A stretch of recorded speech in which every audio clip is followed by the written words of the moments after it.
Cybernation Uncensored.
Hey, we're officially live. Everyone can see us and hopefully hear us. Chat, let us know. Make sure that you can hear us. Everyone, say hello. Hello there. Or cough. Hello. Hey, everyone. Howdy, howdy. And meat space. Meat space. All right, cool. Chat, let us know if anybody's muted, anyone's frozen. We'll try to get that fixed right away because sometimes little glitches happen while we stream. We can't control everything across the interweb. This is Team Nevermore, Cyberpunk Red. We do this every Saturday. However, we've been on hiatus the past few weeks because of me being on set filming.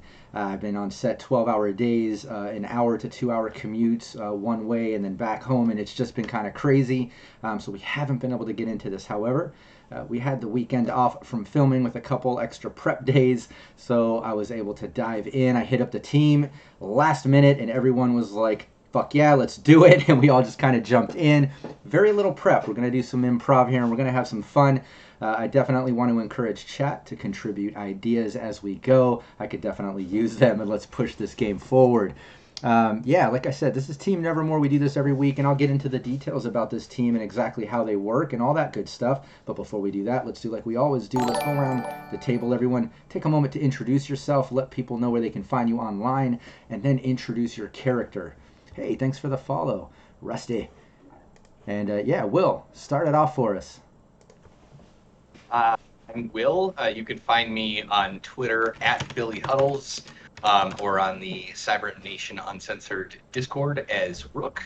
And tonight I'll be playing No Sticks the Netrunner. Hit her on your pockets and fucking get into mainframes and do such. He's not feeling so well.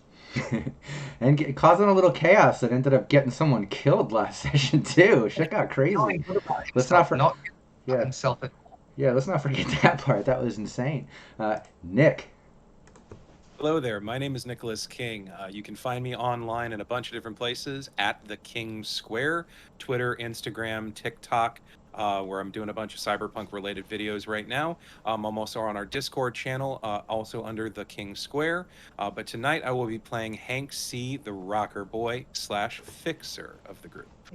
And I've heard some rumors. I'm not immediate to pick up exact rumors, but just as a GM in general, I think I've been picking up some rumors that your old partner Numbers has been talking some funny stories and memories during last night's drinking. Maybe Hank doesn't remember all that going down, but I think some of the teammates over the course of the next sessions and in the future might remember some of those. That'll be kind of fun. We'll learn more about Hank through those stories, hopefully. But Hank does not know anything. Hank was drinking. Hank was boozing. He was. Raven. Hey everyone, I'm Raven. You can find me all over the internet at A Familiar Raven. I also GM the High Riders campaign every Friday at 8 p.m. Pacific. Tonight I will be playing Belladonna Jax, the Ripper. The recently revived Ripper. Exactly, back from the dead. And also, shout out to Raven for coming on set and helping me. She's been coming out there at least, well, so far, one day a week, and possibly helping out on every Sunday going forward till January as much as possible. So I thank you, not just gaming, being part of Cybernation Uncensored, but in the meat space, coming out and helping. I really appreciate that. It was awesome. Alex. Hi everyone, I'm Alex Maxwell. You can find me on the Cybernation Uncensored Discord as Maxwell. You can find me at Alex R. Maxwell on Twitter and Maxwell Musings on TikTok, where pretty much everything is more or less getting Cyberpunk related. The more I play this game, the more I remember why I loved it so much when I played 2020 in high school. But right now, in returning to Team Nevermore, I am reprising my role as Scarecrow, the team's solo. Oh yeah, aka Scare Bear. Scarecrow, Scare Bear, AKA Little Scary. Now, aka Yeah. now Little Spoon. We'll get into that. We'll get into that. That's the trick. There is no spoon. House husband. Oh, very, Yes, very oh. Matrix. All right, Utahime. Everyone, I'm Utahime. You can find me on socials at UTAHIME, Utahime Cosplay. Also on the Discord as well. I am community manager and producer here at Cybernation Uncensored. And it has been just so wonderful being a part of this community. I also, too, have a talk show called Power Word Talk on Thursdays at 3 p.m. Pacific time, which will be coming back. Our guest was feeling under the weather this past week. So still on the mend. Hopefully we have them soon, but I do have another guest for this upcoming week, so hopefully you guys tune in. And I play Nexus. She's a little bit of fire, ice, and everything nice. The resident media and her media personality, her VTuber personalities. Oh yeah, and yeah, can't wait to see it as that character develops more and more. Being new to Team Nevermore, I really love the dynamics and the chemistry and just how this team has been building. But before I get into the team, let me introduce myself a little bit. I'm GM Rob Mulligan, but I'm also the founder of Cybernation Uncensored. Yeah, we're a big community of all kinds of shows and gameplay and series, just so many great producers and GMs and players and streamers and content creators, and even on the website we have free game assets and just so much stuff going on, and it continues to grow and push forward. I just can't brag about it enough. I love the team and the community that we're building together. I'm just so proud of what it's becoming and where it's going. And shout out to all the supporters on Patreon as well. All of you are the fuel on my fire. You keep me going. You make me excited to dive back in at a moment's notice when I can, even while filming and away. And I can't wait to get back into full swing in January. But yeah, shout out to all the supporters there that opted in, and then some. Kevin Moreno, Joseph Holder, Naomi Madlass, William Huddleston, Jamie Minch, John Erfurt, Leaded Coffee, Chris Anderson, Matt James, Jim Reservoir Panda, Roten aka Renegade 420, Revolver Gray, Samurai Mech, Steve Barr of Sirenscape. Sirenscape's an official sponsor here at Cybernation Uncensored. Zeno, Zach Capricious Nature, Cyber Smiley Raven, Andy Stretton, Copious Salt, Derek Lawrence, Daniel Terry, Alex Maxwell, Nicholas King, Tracy Goodwin aka Stink Palm, Igor, Chris Callies, and Homer's Odyssey. All of you mean so much to me. Like I said, this community is awesome, and I do this because I have a true passion for this stuff. But hey, it's absolutely validated by your support. It just means so much. Also, shout out to chat and everybody in the community that helps us by liking and sharing the video. Don't forget, share the Twitch link right now. Let people know we're live playing Cyberpunk Red. So let's get into Team Nevermore. Let me start up some city sounds, and then I'll just do a little bit of a recap. Let's make sure I'm not too loud for everybody. Chat, let me know. Sometimes I can play some of the sounds too loud. I'll kill the music. I'll lower the sirens. I know that sometimes that can scare people while they're driving around listening to the podcast. We'll lower that a little so you don't get paranoid. Yeah, let me know if that gets too loud for you. Basically, Team Nevermore. they sold themselves to Raven Microcybernetics. In Cyberpunk Red, during character creation, you can make some extra money by selling yourself to a crime family or a corporation or the military. In this case, they've all sold themselves to Raven Microcyb, and because of that, they pretty much have to carry out missions for the company for a nominal fee and get kind of treated like expendables at time, except in the case of last session where, Jax kind of died during a chaotic night market, and luckily the boss showed up. We had a positive plot twist and enter an NPC. We just had some great chat interaction and a good luck roll and such to where a last-ditch effort, and everyone only gets one. Let's not forget that. Jax was able to come back from the dead with an experimental air hypo of speed heal from Mr. Cromwell, their mysterious dark entity boss working for Microcyb. And yeah, she was injected. She came back, but she definitely feels a little bit off. She's slowly coming back into reality as one would coming back from death. So, it might be a little bit of a transition getting back to normal with Jax and Belladonna. And I will say leaning into Jax a little more than Belladonna, considering that personality is kind of the protector, the boss of the two. And I would imagine kind of took the dominant role during the trip to hell, during death. But yeah, she's back. She's back in action and alive. And the team has done a couple missions. Check out all the VODs on the Cybernation Uncensored YouTube. But the current one, they've got to track down a guy that works for Militech, Drake Peterson, and basically find him, collect some of his DNA as much as possible, some blood, hair, skin, whatever. The boss said just collects a bunch of DNA, and then get rid of the body, no witnesses, and then bring it back. We'll get to part 2 of this mission. The team has basically done that. They haven't tracked him down physically, but they know every other week he has custody of his daughter, taking her to Playland by the Sea. Hey, thanks for the follow. Polite policy. And aside from that, they tracked down Kelly Harrison, his ex-wife, who spoke highly of him being a father, but just married to work and a little rough around the edges, and they just couldn't, continue on. Thanks for the follow. Kalith Gaming. And yeah, they basically got that info, and they know where she works, they know where she lives. They looked up that info and figured it out right near the same area of the restaurant that she works at. And yeah, that's kind of where we left off, with the exception of some side things that went on that have nothing to do with the gig, which is the team going to a bar, Hank fucking up some ex-fans that were kind of holding a grudge for him messing with their input and output at a previous gig, we'll say. And yeah, shit hit the fan. They got on to some scream sheets, a quick news release. I believe they saw Belladonna Jax and Hank C on the video release. Now they are kind of wanted in Little Europe. Who knows how long? I mean, deaths happen in Night City all the time, hence the body lotto, right? The body count lotto thing going on. So, like, I mean, it's not the end of everything, but you definitely don't want to get caught by LAPD in Little Europe, or in a case where maybe they are looking for you. You don't know, but it definitely hit the news.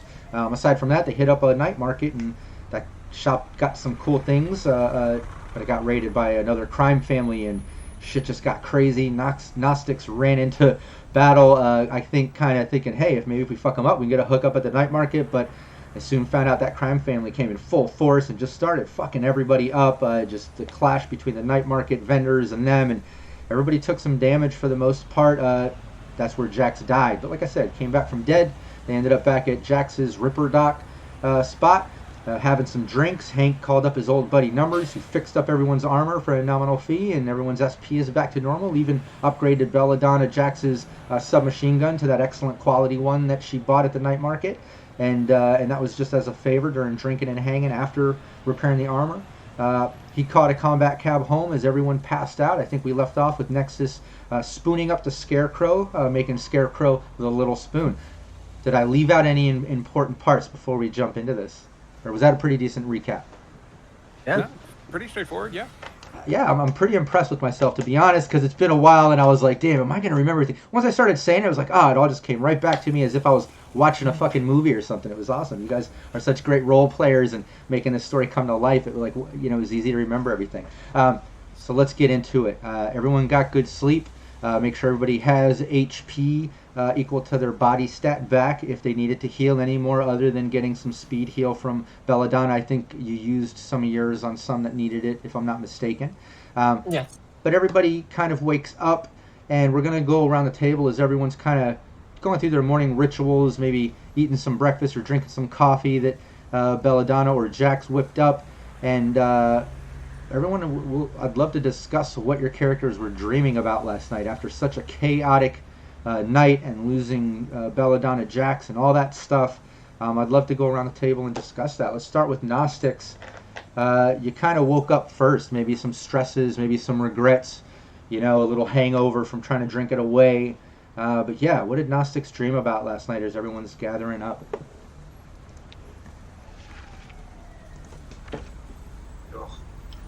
I had a dream about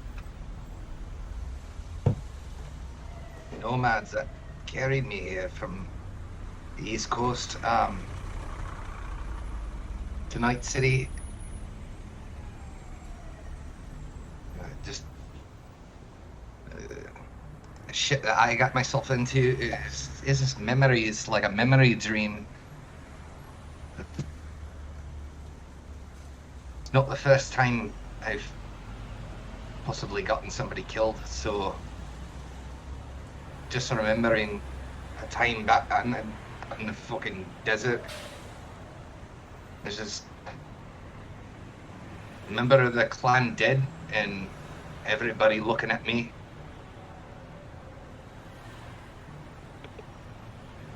Yeah, That's it. that's pretty dark. And very fitting after what happened last night. Hank C. Hank would wake up in a start from the continuous dreams he has of his lover Colette, and it's basically seeing Colette behind bars, long hallway that keeps extending no matter how far or how fast Hank runs in that direction. She just keeps being further and further out of reach.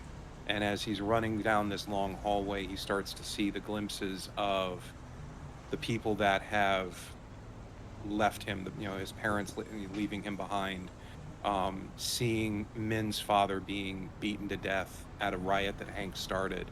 All of these things just kind of play over and over as he's running down this hall. And finally, he just snaps awake and immediately just kind of looks around. And there's that brief moment where he's hyperventilating until he finally has a chance to kind of calm himself. Put his mirror shades back on and just kind of go, okay, I'm awake, I'm alive. Nice. What about Belladonna or Jax or Jax? Who's dominating the dream last night? What was it about? Oh, I'm very much Jax right now. Stumble off one of my operating tables. Hey Hank, do you have any more any of that whiskey left? Yes, there's some left, about that much. Give it here. I walk over and grab it. Then I stagger my way over to Gnostics. Hey love, you sleep okay? I had this horrible dream. I made it to my final resting place, and I had my crown in hand, and next thing you know, I was waking up in a horrible place, and pearly gates, clouds, and I sounded exactly like Belladonna. Terrible. I mean, I start running my fingers through Gnostic's hair. Hope you slept well. And I turn around to look at something and accidentally bang his head with the whiskey bottle. Like, oh, sorry about that. Oh, so sorry. oh, I'm just glad you're okay, love. That's okay. As long as you pour me one as well. Oh, sure. Here we go. Pass you glass. Scarecrow. Dreadful dream, really. What did you dream about, Scarecrow? So Scarecrow in his dream space was back in the neon splashed megacity of Tokyo, where he grew up.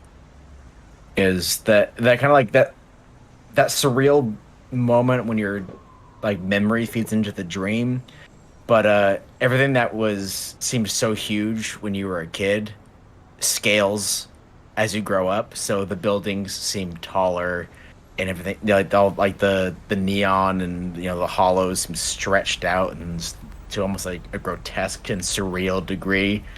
And he sees that he's wearing the kimono that was gifted to him the night before. When he feels a tug on the sleeve, and was the like white and red kitsune from the back seemed to almost like slither off the silk and guide him through these empty streets to it seems like this gigantic torii gate that was like the wood split and just weeping this like black tar-like substance is leading him through, but as he passes under the threshold to the torii, there's just these glaring like neon red LED eyes of dozens upon dozens of ravens. His breath catches, he coughs, feels something stuck, reaches into his throat and just pulls out a matted raven's feather. And as he wakes up at that moment, just kind of just reaches, for the gun at the bedside table, and then is just immediately like, when the fuck? Realizing he is Little Spoon in an arrangement he has no recollection of. And despite his initial discomfort, he just decides it could be worse, and not wanting to be rude, just kind of like stiffly lays back down, tucks back into it, and waits for Nexus to wake up. It's kind of like when a cat comes and cuddles with you, it's like if I move, I'm going to be rude. So I'm gonna wait till she wakes up before he goes and gets his coffee. Yeah, like you said earlier, this is life now. This is your life now. It's like, all right. Right. What about Nexus? And are we gonna do a stealth roll sort of thing? I know we mentioned that in chat before. Yes.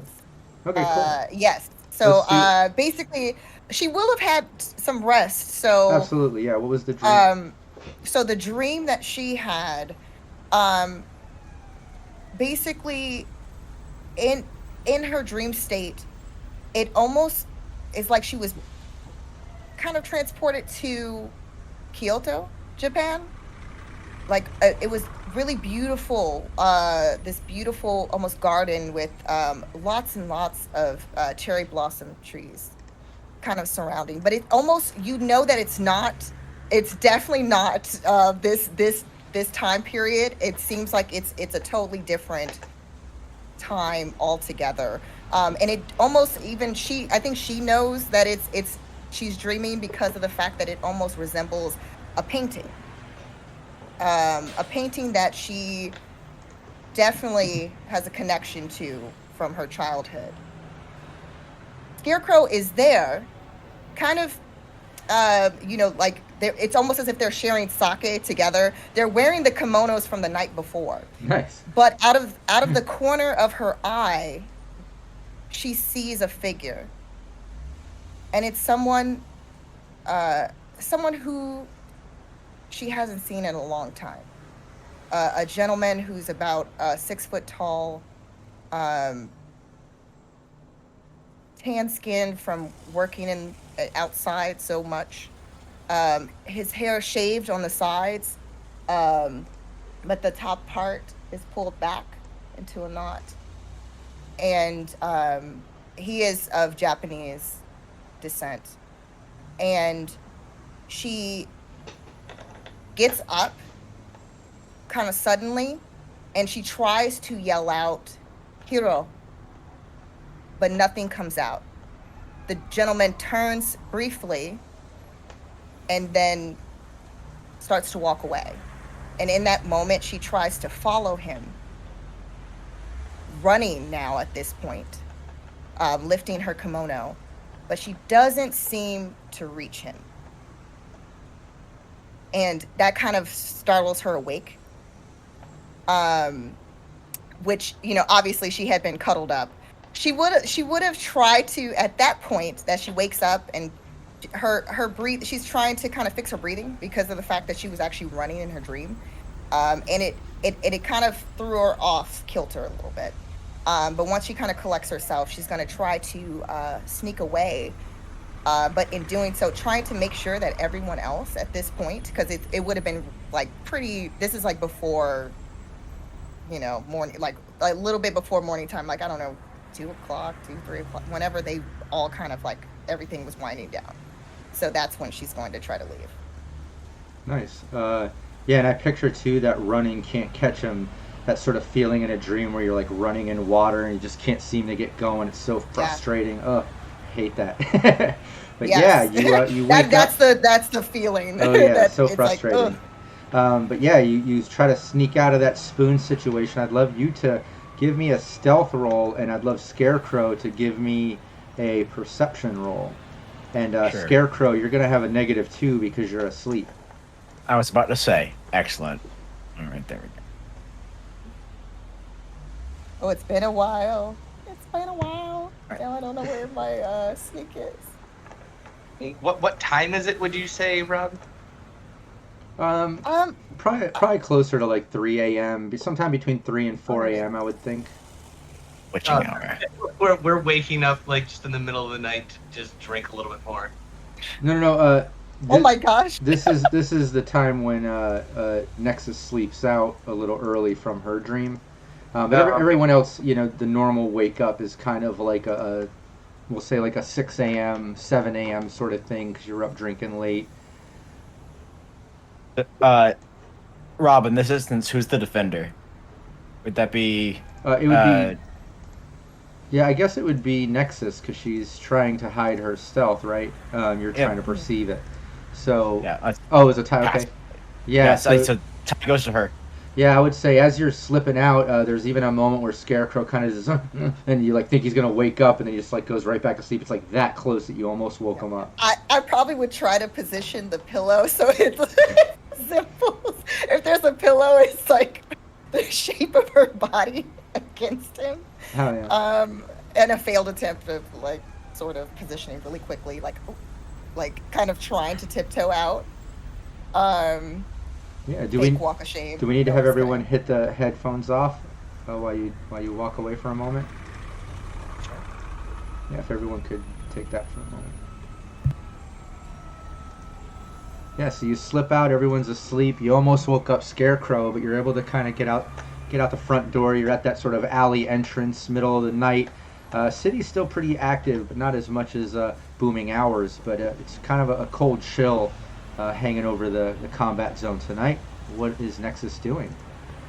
She's going to head over to the house. Yeah. So she's gonna call up one of the taxis to try to make her way in that direction.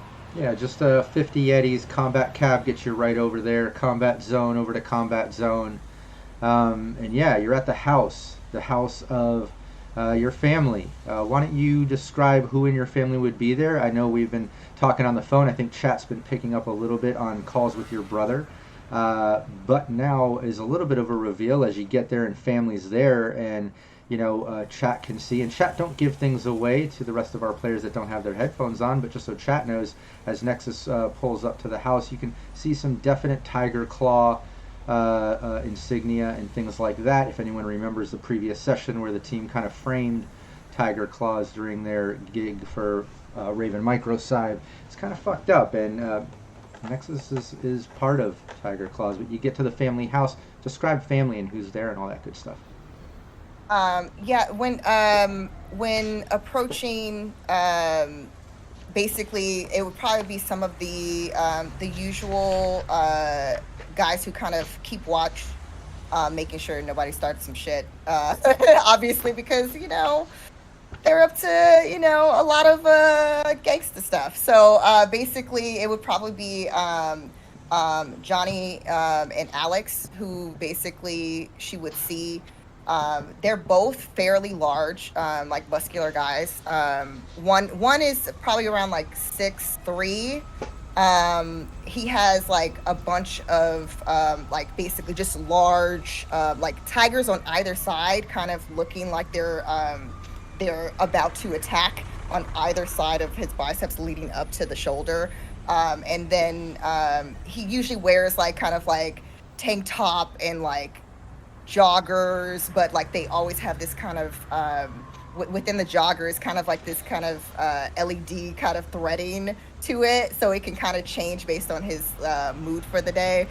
And then the other guy, Alex, he has kind of, it's basically the tiger claw symbol, but it's like right at the base of his neck. His hair is fairly long, and it comes down like shoulder length. The other guy's hair is kind of like basically he shaved his head completely. So Johnny has a shaved head, Alex has the shoulder length hair, and Alex has like a leather jacket, not wearing a shirt, wearing some like kind of distressed jeans, boots. And he's about, I would say, probably like 6'5", so they're big dudes and super buffs to look intimidating, as they should. Oh yeah. So she probably would be just, she probably just give them a nod, because they know the drill when she comes home. Oh, yeah. Going into the house, she's probably looking for the office of her brother, her Aniki, and trying to find, like, going down the hall. It's almost like within that hallway, there's a lot of traditional, like, Japanese paintings and depictions. And she takes a second to stop while she's going to kind of like his office, and it's that same painting from her dream. So she takes a second, and it's like really large, and it's just very, you could tell it's very old, almost like it shouldn't be in the condition that it's in, but basically that they kind of hold it, kind of like it's like it has meaning, special meaning. So she kind of takes a second and looks at it, and then she keeps walking down the hall, and then she turns right to this like kind of fairly large office, and probably sees that Bones like is just like chilling, maybe talking to one of the other boys. And Bones is a little bit, he's not as large as the other guy, so he's probably I would say probably like 5'9", kind of a slimmer guy, but he has like a fairly, it's a prominent like kind of scar across his cheek that goes pretty deep. His hair is pretty much, if we want to say, like he has kind of like I forgot the name of it. It's like the when it can change colors. I don't remember. Oh yeah, you're talking about chemiskin and synth. I think it's the hair. Synth. Yes. On the side, and it's kind of like pulsing different colors. And then his hair is kind of cut, kind of styled, just kind of haphazardly. His attempt at trying to look cool, but he has definitely one of the meat arms as well, and he's dressed fairly casual, because he's never really like in like fancy suits or anything, because he's constantly kind of going out on different errands and such. Oh, yeah. So I'd also love to say, approach. yeah, and as you get into that room, as you pass to maybe living room, dining room kind of converted into workspace, where there's like a handful of lower level Tiger Claws kind of working on stuff maybe that they were told to organize, maybe some merch from crate to crate, some stuff they're going to street deal later or something. But yeah, you enter and your brother looks up, but what are you rolling in the middle of the night, or I guess morning, or well for us middle of the night? Wait, what's going on? You okay? Yeah, no, I mean, I came to get the stuff. Oh, yeah, sorry, I just been... Yeah, I couldn't just, like, leave, and then they'd be asking questions, and blah blah blah. You know, I have to find times to get over here. Yeah, no, I totally understand. Sorry, I've just been wrapped up in the current gig that we're working on. But yeah, first and foremost, the whole plan of celebrating, bringing them to the spot, and us kind of dealing the deal. I was thinking it over. I kind of like your idea of just causing some shit internally if they're kind of butting heads over current situations. Keep digging around, keep trying to fuck them up a little bit on the inside. Then when they're not really a solid team and things are a little iffy, and then when we have a little downtime, that's when we'll make our move. Exactly. Making sure there's no holes in our plan. Everything goes smoothly. Yeah. We handle it. But yeah, I do have some info that we dug up. It looks like your solo boy's sis definitely works for the company.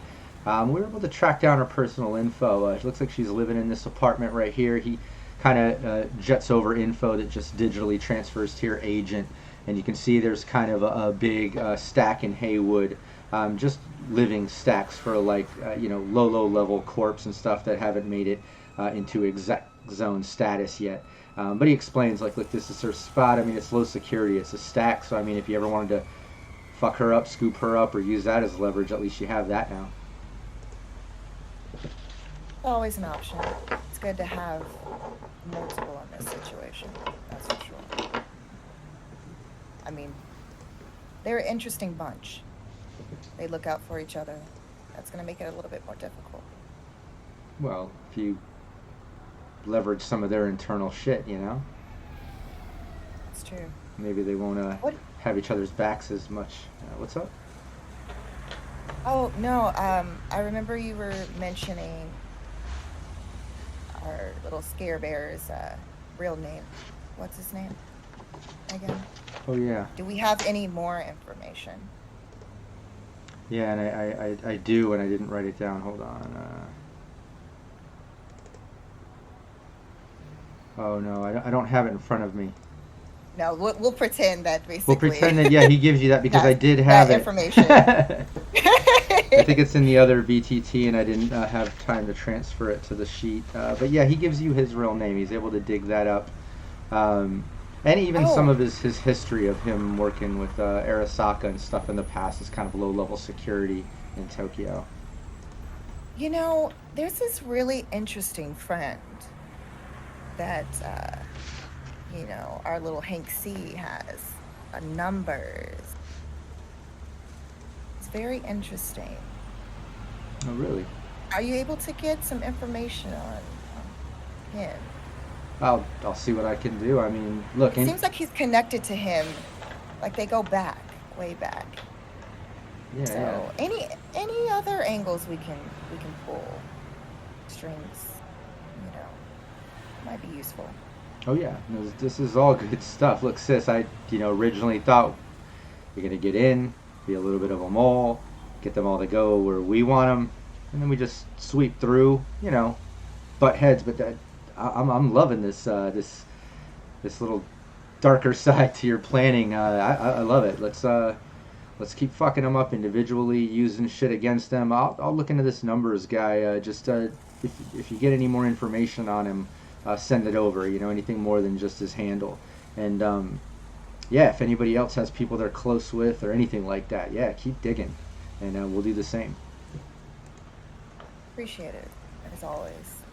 So what is this special drug you're talking about? I mean, right now, Belladonna is Jax, so you're saying it's a more permanent type situation? Yeah, it's that experimental sort of speed heal shit. From what I hear, it's like it can kind of fuck you up in the same way that this stuff does. I don't know if she already kind of went through that. It might already be happening, but yeah, there's a way you can kind of feed her some of this shit, and it could permanently send her over the edge. It'll definitely counteract any type of medicine she's taking or any type of resistance to the darker personality, we'll say. Nexus will reach for whatever if it's in it. I don't know if it's in a certain container or whatever, to take a look at it. Oh, yeah. Let's say it's a vial. It's a liquid. It can be administered either in an air hypo or just kind of, snuck into a drink or food. Now I'm curious. Usually with any medicine, it has different effects on different people. What does it do for, I don't know, people who maybe don't have this like alter situation going on with multiple personalities? Well, it could possibly give them a temporary one. I mean, we haven't really tested it out like that. We've kind of just pushed it on people to push them over the edge. But I don't know. I think it probably gives someone a little temporary lack of control situation. So I don't know if you're thinking of pushing it on the others too. I mean, go for it. Let me know how that turns out. But I definitely wouldn't. Don't be too nearby. It could be unpredictable.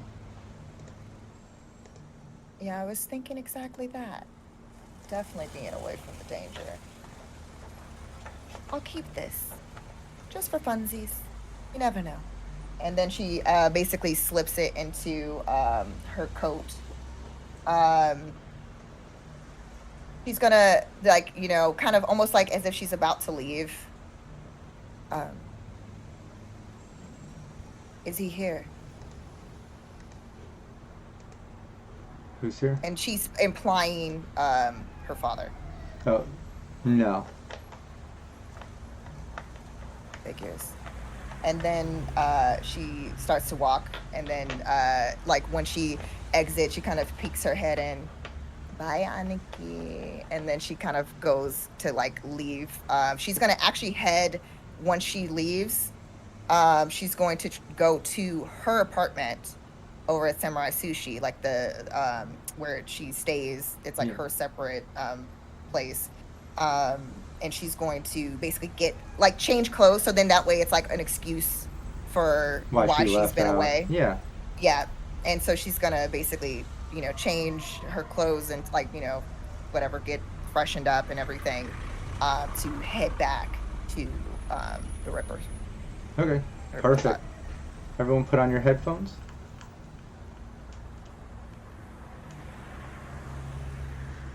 Gnostics. Gnostics. Join us. We can talk shit about Gnostics. when he comes back. Get on here. Get on your headphones. I don't think he knows. Oh boy. Got it is. We'll get him back eventually. No, I heard it. All right, okay, you're back now? Alright, fine. Yeah. No, listening to the stream in the... So, I'm trying to make noise so I couldn't hear it because I had it muted on my... So prior to everyone discussing their dreams, because Nexus describes her dream as well, and everyone else, there's a moment prior to that, back it up a little, where after Scarecrow described his dream being kind of the last in line before Nexus, you realize Nexus wasn't just freshening up in the bathroom the whole time. She actually walks in the front door wearing a new outfit. Awake enters in, and prior to telling you about the dream, like I said, little rewind there. Allow everyone to react to that as Nexus walks in fresh in a new outfit. Yes. What is the new outfit? Just for the for scene dressing. Since we weren't here for that. That's true. So basically, she comes in. She has this this pink. It's a very fluorescent, almost where it's it has the same kind of LED threading as the details on her fur jacket. It's her favorite jacket that she usually wears, that she is wearing with this. It's kind of like a short bodycon dress, but it has a high halter neck and a big keyhole. She's wearing some more gold jewelry as she normally does. Her normal mirror shades, this makeup, everything is freshly done. She's wearing these really I would say like they're kind of matching. It's like the burgundy color within her jacket. These thigh-high boots with her mini dress, and they're basically it looks like there's like some detailing with the same coloring as far as the burgundy and the pink within that boot, because it has like that suede kind of look to it. And she just walks in, she has her bag, and she's what I miss. Significantly less than we did, I think. Did you just go shopping? No, I definitely have an extensive wardrobe, as one should have. You never know where you're going to be going next. You always look like you're ready for the town. Of course. Gnostics is like he's wearing his like actual like net running bodysuit, but is like it's white like this, but you can see like clear like nasty like yellow pit stains on it. It's like he's been wearing this for a while. It's got like the salt rings going on. Yeah. Yeah, and everybody kind of freshens up, and then you discuss your dreams as we did prior, as Nexus kind of comes in fresh, like she got out to go and change or whatnot, and back and discusses her dream. And just out of character for a moment, shout out to ELH for the raid. Really appreciate that. Welcome all raiders. Playing some Cyberpunk Red here. Team Nevermore, owned by Raven Microcybernetics. But yeah, they're just waking up as Nexus comes back in. And lots of +2s from Mad Lass McGee, Gnostic's real life wife, Will. But yeah, everyone's up. You can kind of discuss your plans and things. The other thing I would like to do is have everyone, except for Belladonna Jax, to take off their headphones for just a moment.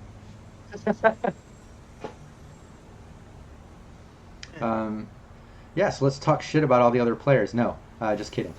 No, so one thing I did want to go over with you, since you did kind of come back from the dead with that experimental drug last session, is that while you were getting ready, everyone kind of freshened up, got ready in one of the guest bathrooms. It's kind of for the shop that used for patients and stuff. But when you went back to your normal quarters where you stay and sleep and freshen up, which you didn't last night, you were kind of staying out with everyone else in the communal room, kind of drinking and partying. When you go back to the actual room and freshen up in your bathroom, you notice there's some blood on the floor, and not just blood on the floor, but then when you get into your kind of standing shower that kind of rotates on like a Lazy Susan cybernetic sort of future sci-fi way out of the wall, it kind of opens up, and in the shower is a dead body. It looks like there's a person in there. It looks like it could be a booster ganger. Looks like somebody from the combat zone, which is kind of where your shop is. You have no memory of why it's here or what happened. It definitely wasn't there when you left the shop prior to previous sessions and missions. But yeah, you had to kind of put that aside to clean up and get ready, and it's kind of in your mind. I just want to give you a moment to react to that. What would Belladonna or Jax, or in the moment I guess you're more Jax, but again, even Jax, no memory of this. You're just kind of opening up to this body in your shower pod. I actually my flat is actually above my my shop. Okay, perfect. Yeah. So when you go up there to clean up, that's when you find it. But yeah, what's your reaction to that? Oh, guess I was careless. How did that get there? I thought I don't normally keep that. Oh shit! I must have blacked out again.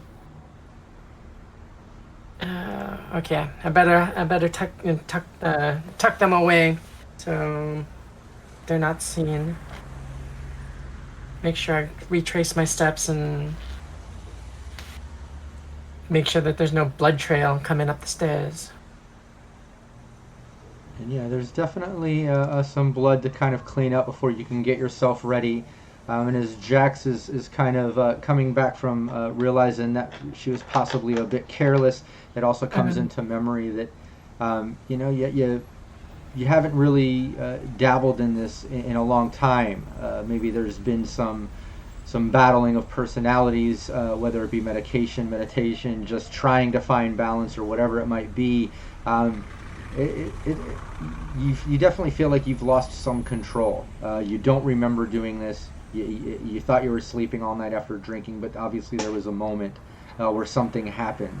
whether it be from the experimental drug coming back from dead or something. You feel a little off. And I would like to say, for role-playing purposes, Jax owns up to it internally. Maybe doesn't want to let it out because she doesn't remember. It's still a little off for her. But Belladonna, absolutely, it's being hidden from. Belladonna being kind of the more, earthed personality, That part of my personality is very naive, very squeamish. I took that body away, and before I head back down, I see about making some more sedatives. So I'll give you a roll for that. Before, you want me to do that now, or? No, let's get back to your shop with everyone. Everyone can put their headphones on. And yeah, everyone, after Belladonna goes up to, she lives in her quarters above the shop, comes back down after a while of getting herself cleaned up and changed up for the day, comes back down to make some more sedatives. And yeah, I would like everyone to give me a human perception. And Belladonna Jax, you give me a human perception. The perception I'm Unless bad you want to at. do, actually give me acting or stealth, because of, you're still Jax.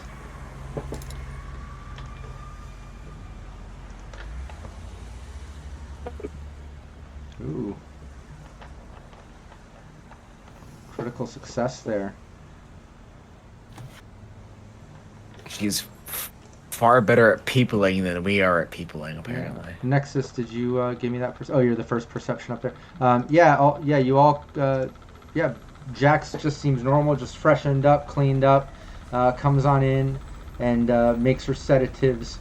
I don't have the chart in front of me. Like I said, we're kind of improv, and I had no prep time, not even the book with me. So give me your roll. It should be your medicine and your roll ability. It's going to take me a minute here to get the DV. Bear with me.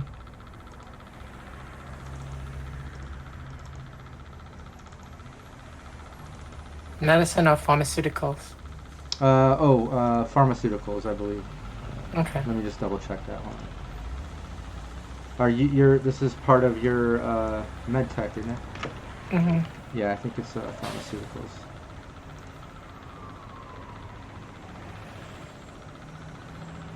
Yeah, it would be your pharmaceuticals. Give me that check. Your let's see, what are you making? Just a sedative. Some type of just generic sedative. Yeah. Okay. Yeah, then you have to beat a DV13. Did not. Oh, okay. Yeah, no problem. You try to whip some up. You're feeling a little bit off. You kind of fuck it up. You lose about $200 in materials, in some of your supplies out of your shop. And everyone can kind of tell. She came in seeming normal, freshed up, but then she just seems a little bit off. Understandably, came back from the dead literally last night, so she is a little bit off. But I'll let the team kind of take it from here, discuss the day's plans or anything else. Go for it.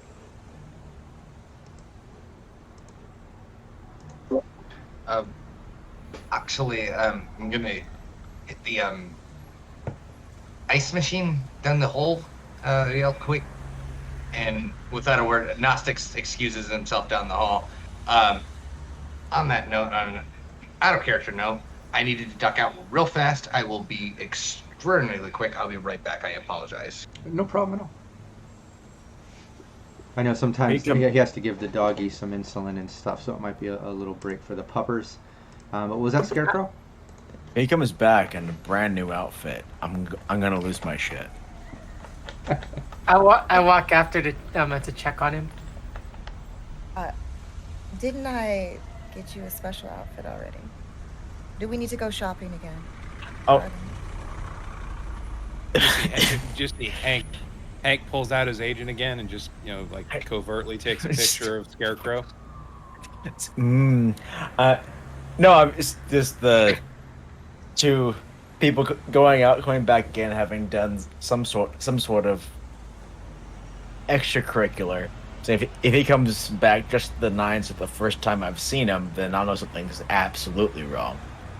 Well, I mean, you two could have gotten up to some extracurricular activities last night as well. Well, I extracurricular your face. Maybe that's why I had to You already change. did. I still have the Just saying. bruises. When we come back, I'm And, gonna like, be she's, like, dredging him. She's joking about, like, maybe that's why she had to change. I'll Not be, serious. I'll be pulling Gnostics back by his collar. Not Gnostics is like literally wiping white dust away from his nose, like at that moment. Just at which I did take while I was out. He did take a dose of smoke. Oh, wait, Oh. the ice machine came back with snow. Fantastic. Right, That makes sense. You resist. yeah, you got to give me your resist torture and drugs, because you passed it before. You're not technically addicted, if I'm not mistaken, right? He just likes it. It's recreational. I'm gonna use a +2 if that's okay. Is that Okay. Yeah. Anyone has any objections? We've got Go for it. 4 of them. So Yeah, you by got all it. means. Yeah, we got a lot. Chat's been rewarding even before the action started. They love the team and they want to see us succeed after seeing Belladonna Jax die last session, I'm thinking. Yeah, DV15 to see if you suffer the effects, the secondary effects of Sid's Coke. Nice. Yeah, once again, you're able to kind of do it, reap the benefits of that boost to your reflex and such, and not be addicted. But yeah, you come back with Jax kind of dragging you by the collar, cleaning your nose, back to the group to discuss plans. What's that? I'm trying to drag him to one of my my operating tables with a Okay. scalpel. On it. Nice. Starts dragging you out of that one. So like, alright, Belladonna? I have a plan. I have a plan for this. Okay. Okay. No. I'll take good care of you. Don't worry about it. Just sit down on the table. Are you gonna put me out of my misery? Would be No! concerned. I have to take care of that lump that's on your head. It's growing. I immediately run over and grab Jax's arm. What are you doing? Jax, there's nothing wrong with his head. There's absolutely something. Jax. Can you not see the lump on his head? There is I mean- there is a tiny little lump from that bottle hitting him on the head from the night before. You gave him that lump when you hit him Or with the this bottle morning. this morning. It's not a little lump. It's a big bulging one that I need to take the pressure off of it. Jax, It's not fucking It's- cancer. it's fine. Put down the scalpel, please. If he goes into shock, it's your. Oh, I don't know. I will don't know. take full responsibility for any misfortunes that happen to Gnostics. Noted. Because I'll probably be the one responsible for doing them. There it Ah, is. there we go. That was what I was waiting. Of course. Well, okay, I suppose. Put the scalpel down, Jax. Thank you very much. Where's that bottle of whiskey? You left it over there. Okay. And then just look at the Gnostic sitting on the table and just being like, you owe me one. Because I'm pretty sure she would have scalped you. Thanks, mate. I mean, I just pat you right on, like, with one of the big nuts. I just tap right on the lump from the bottle. Just just keep in mind, you're covered for now. Better than trauma team. Pocket on. Hey, Oh, I don't feel bad. It's not like I'm going to throw you out into the wolves. We still need you for this job. it's not like you got a fucking chip in my neck. It is it. Exactly. I don't have a chip in your neck or wherever they put that shit in us. But look on the bright side. I want you alive for the time being.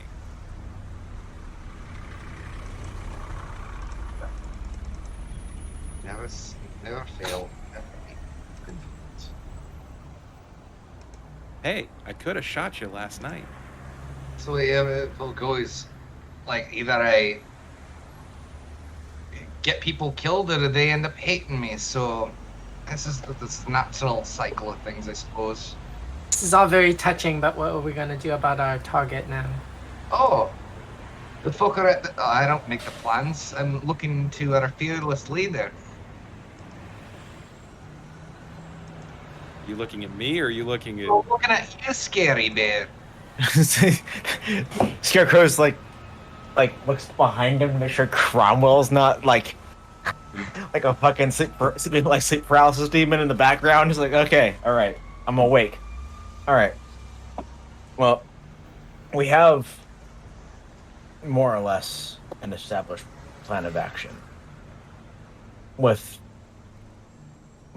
honestly more fail safes than a corporate extraction or wet work job of this caliber would have. We're underappreciated in the work we do and the due diligence in which we do it, but alas, I'm not in accounting. I think we go forward with the plan that we have set forward. We have fallbacks. The reason why we have this in the contingencies is so that way the first casualties in the field will be the plans and not us. Give me a second. I'll be right back. I walk out of the shop I'll find a vendit, and I'm going to purchase 50 rounds of rubber ammunition, and then come back with that. Sure, easy. So Yeah, luxury of living in the combat zone. I mean, almost anywhere in Night City can you source something like that. But yeah, right around the corner, out front of one of the nearby bodegas, you easily get those. come back, and I've got the boxes of ammunition. It's like, here, start passing them out to everybody because it's like, I know you have a gun, so you get one. Toss one to Jax.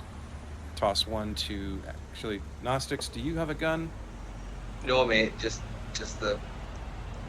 All right, in that case then, Scarecrow, you get 2, and I'll take 2 for 20 rounds. I've got armor. I bought armor-piercing rounds at the night market, but we should definitely have rubber ammunition for our target. That way we don't accidentally kill him before we've gathered everything we need. Because as soon as we flatline him, trauma team's probably going to show up. Or we... This... With the rubber ammunition, we can incapacitate. Yeah, rubber ammunition basically doesn't ablate armor, but it reduces HP, and once you get down to or surpass 1, instead of dead, they're unconscious. It's the issue being, depending on how high up he is, if he coughs hard enough that he gets a twinge in his back, trauma team also might show up. Most of the time, if I'm not mistaken, trauma team only shows up when the person has gotten significantly wounded or they're actually at death's door. It is how about get some EMP grenades if we can source them. Well, I might shut off his biomonitor just long enough for us to fucking... if it shuts off his biomonitor, that might alert trauma team to come get him. They won't know where he is, though. It won't set off this fucking the correct signal. It shorts everything out, not just the readings on it, but the fucking ability to fucking broadcast that out. They might do a sweep, though, of the last known location.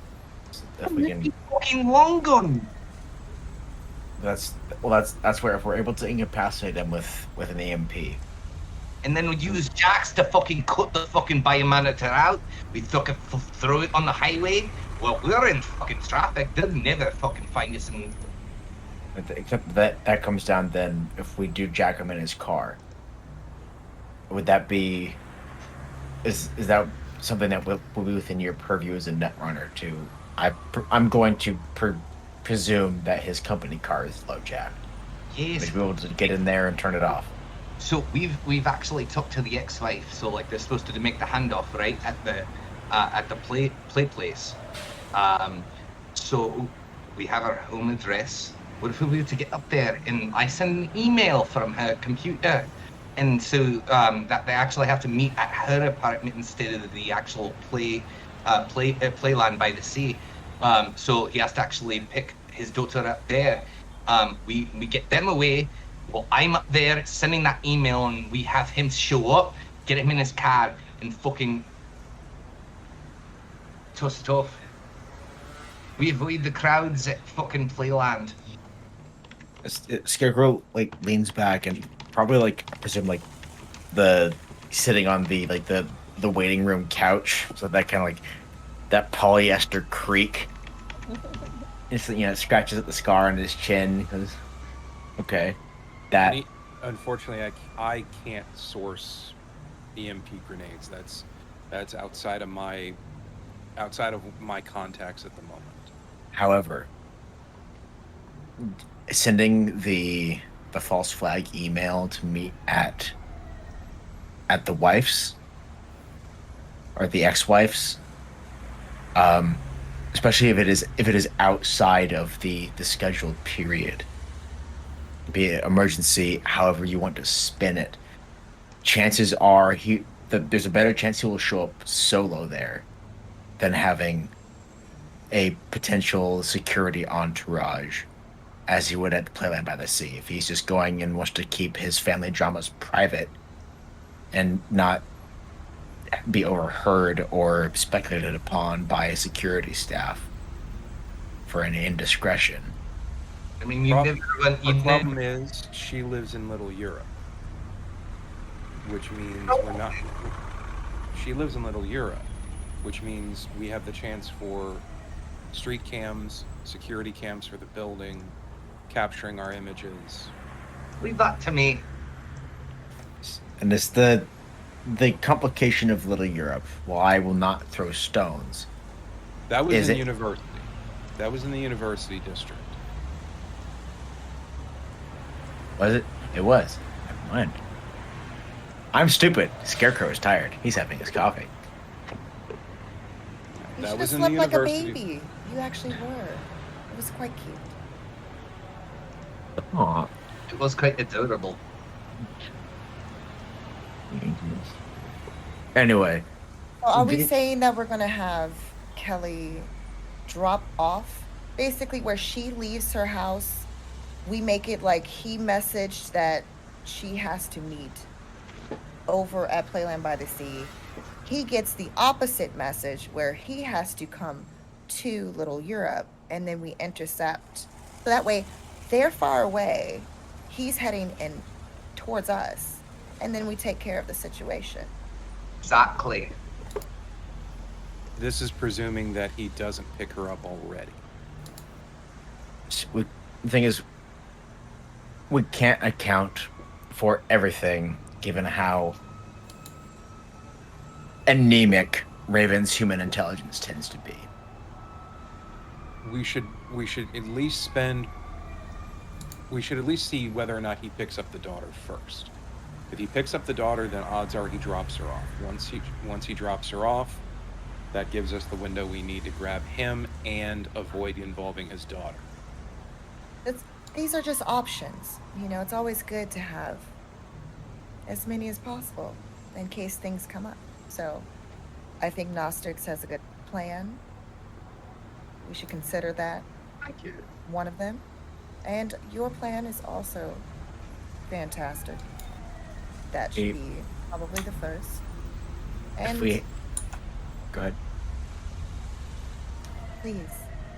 If we had more time, if we didn't have Cromwell chewing at our knuckle bones for us to get this job done yesterday, I would fully endorse observing the target over one of the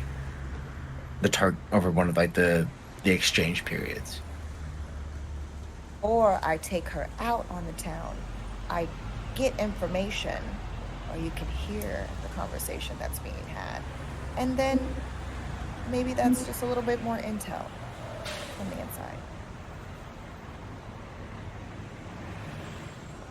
Some drinks. The other thing girl we can talk. also find is a site to hold him if we get him separate. Drive away. I can handle that part with the contacts I've made. I know South Night City pretty well at this point. I can probably find us an abandoned spot where we can have some privacy. Yeah, I'll take your, for Hank kind of brainstorming that, I'll give you a couple chances here to find a spot, because it can kind of lean on both your new fixer roll ability, as well as being a rocker boy. And here's what I'm thinking. Give me your street deal, Streetwise? Streetwise, again, I'm always pulling from 2020 terminology by accident, but yeah, give me that to lean on your fixer side. And then on the rocker boy side of things, I would imagine touring around seedy places, bars, things like that. You always can kind of know where there's either empty abandoned warehouses, places where maybe after parties have been thrown, or a one-shot rave sort of night, or a dive bar that recently closed. I can see a rocker boy knowing the city pretty well too, playing around in different parts. So I'll let you think about what kind of role for a rocker boy. Otherwise, I would take that as a luck check, 1d10, and see if it's under your luck stat. So let's start with Streetwise. All right, I'm going to go ahead and use one of the +2s for that. Nice. Chip. 22. I would say so. One of the things, becoming a new fixer and kind of learning the ropes, we'll say one of the first things you did was kind of take a tour of some of the back streets and stuff, and kind of do a little bit of research on that sort of stuff in your spare time. And while thinking about it, a couple options come to mind. There's an old salvage yard that fixers and others from crime families have been known to use. A little payoff on the site owner. He's good to go. He's been running that spot since prior Fourth Corp War. He can easily dispose of bodies in their sort of compact incinerator, chemical wash sort of options. Aside from the salvage yard, we'll say that you also know of a rundown abandoned warehouse or something along those lines, some type of abandoned building that has new construction slated to start in the next week, and there's all kinds of new cement pours going on. You know that if you time it right, you can go there in the middle of the night and possibly hide the body in between some of the walls or something in the foundation. So, Hoffa style. Let's go with that. So there's two places I can think of. There's a salvage yard in South Night City. They do the owner of the place is willing to look the other way, and it's a perfect spot for disposing of a body, mainly because you can actually get rid of it completely with certain chemicals. There's also an abandoned warehouse that's slated for new construction within the next week to 2 weeks.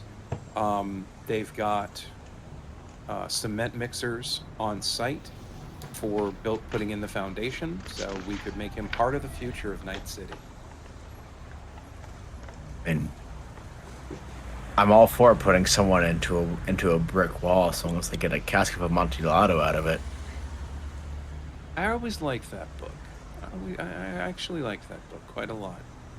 But those are some options we have, and if we're picking him up from Playland by the Sea in Pacifica, we've got to cross into South Night City to get back to these places. So it's actually works out well if we're nabbing him from Pacifica.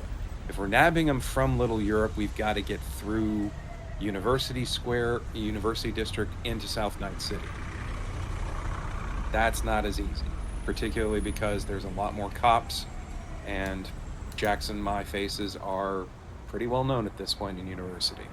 And Little Europe, that whole section of news that the outlets kind of ran through. But yeah, definitely a higher chance in University District. Yeah, Little Europe, probably the same thing. Speaking of which, actually pull out my agent and I'm going to update my look. And I had a question for you on that one. Because acting is the skill that would be useful for disguises. I know with Tech Heron's Chem Skin, you get +2 to personal grooming. Would you be willing to give me a +1 to acting to use that as well as my audio vox to change the timbre of my voice? Yeah. For the disguise? Yeah, I think that makes sense, yeah. Okay. Give me a second here. All right, so Like I said before, we have multiple options. We can go Nice. with yours first, and we have other ways of getting it done.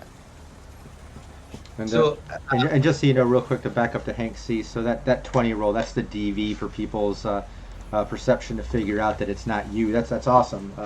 As you know, most cops don't have the high intelligence. They're more combat based when it comes to Night City. They'll probably have a hard time figuring you out because that was a great job in disguising yourself. And the rest of you actually have a moment where you're like, oh, who's this? Oh, damn it, who's this guy? Oh, It's I'm you. like, you can watch me as I change my skin hue into almost sort of like this greenish tan skin, with tech hair, changing the tech hair to match with sort of a greenish hue, and then also covering the light tattoos to make them a little less obvious.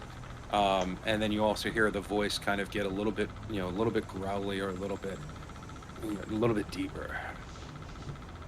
I'm imagining, because I haven't started rewatching Ultra Carbon again. The guy with like the immediate augment sleeve, where just like the cheekbones just like shoot out and like Oh, rapidly yeah. change his appearance. It's like, yeah. Nice.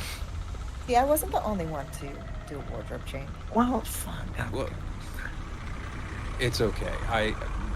It's just easier to kind of. Yours is more Not- convenient than mine. I have to do a whole thing.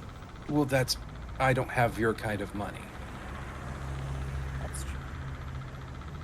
But yeah, I it's, don't need to rub it in. yeah, as Hank changes the look, it sounds like there's some good plans going around. Gnostics has a plan, possibly hacking the email, setting up some type of emergency pickup or some type of alternate pickup situation. Maybe Scarecrow mentioned about that. Maybe that could play into benefit if it's a personal family thing like that. Also, Nexus mentions having a contact to the ex-wife, could maybe call on her somehow, a girls' night out, pull an angle that way possibly. Hank mentions about Playland by the Sea, could work it out on one of the every other weekend sort of moment with the pickup drop-off where they meet up there, as Nexus was able to find out from the ex-wife in previous sessions where she kind of had some good conversation with her. Sounds like you have a few options here. Let's take our 5-minute bio break. Feel free, team, to really decide on one of those plans. When we get back from the bio break, we start the official plan in you trying to take over Drake Peterson. Chat, don't go anywhere. We will literally be back in 5 minutes. I'm going to leave the mics hot. So as the team discuss plans and the options for this, chat, contribute, help them out, help them think this out. And yeah, we'll be right back to see what happens. I think. See what you did there, Rook. I see what you did there. Never mind.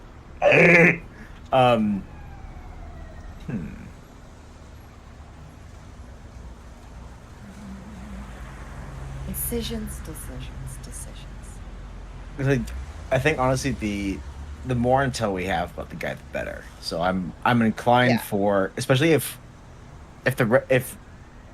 Nexus goes off and does the Gal's Night data mine.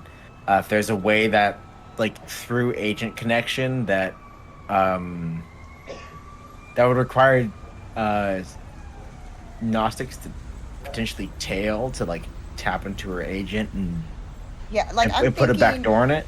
I'm thinking some potential, like, in order for us to have more access, basically doing the girls' night, drinking, talking, but also to at least, where Nexus can kind of be like, oh yeah, one time he said that he had to, like, go pick up. Was that true? Does he usually pick up, like, getting information to know, like, more about the transactions that they have to do as the co-parent, like, parenting, like, swap, the swap day, how that goes down, finding out, oh, when is your next, like, when are you free of, obviously your mom duties, things like that. Like, all of those different little pieces of information might end up giving us more intel that is needed for a cleaner process potentially. And like you said, the hacking of the agent, because also too, we still need that connection, which getting someone tipsy,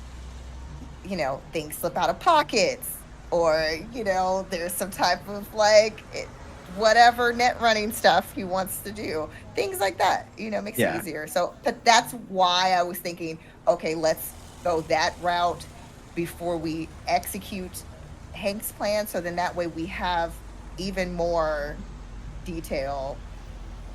I agree. Like, my focus was like, where are we going to take him when it's time to do what we need to do? That's this is a separate me getting intel in order for your plan to work perfectly. I mean, if you want to like really just get rid of him, we can take him into like South Night City combat zone, right? And just with glow paint, just spray paint on him, corpo shit, and just throw him to the literal wolves. Just kick him out in the middle of the combat zone. Yeah, that leaves way too much to chance. No. Not if you go to the tire. Not if you go to the tire clause. Like, hey, you want to be buddy with Arasaka again? Here. No. And you throw them a Militech dog. It's like, fetch. No. Sorry. There you go. Hank is thorough. Like, Hank may be a fuck up rock star, but he's thorough. Goddamn. Let's just say that's the fun option F. Let's say fun option F. That's the threat. That's the threat. If we want to get him in line, it's like, listen, you can either cooperate or we can tattoo "I'm a corporal pig" on your forehead and throw you out into the combat zone and see how long you make Jax it. carve it on the forehead. That way, Jax can actually use the scalpel. We can zip tie him and take him swimming over there in the sewage treatment area. Yeah. There you go. I'm glad he let me give me that gave me that +1. That gave me a 16 to that roll for acting. Jesus, yeah. Are we planning to grab him at the ex's apartment, or? I actually think that it's smart to do what Hank said. I think that the only thing is just us trying to find out how the drop off works, which Nexus would be able to get that information if she pretends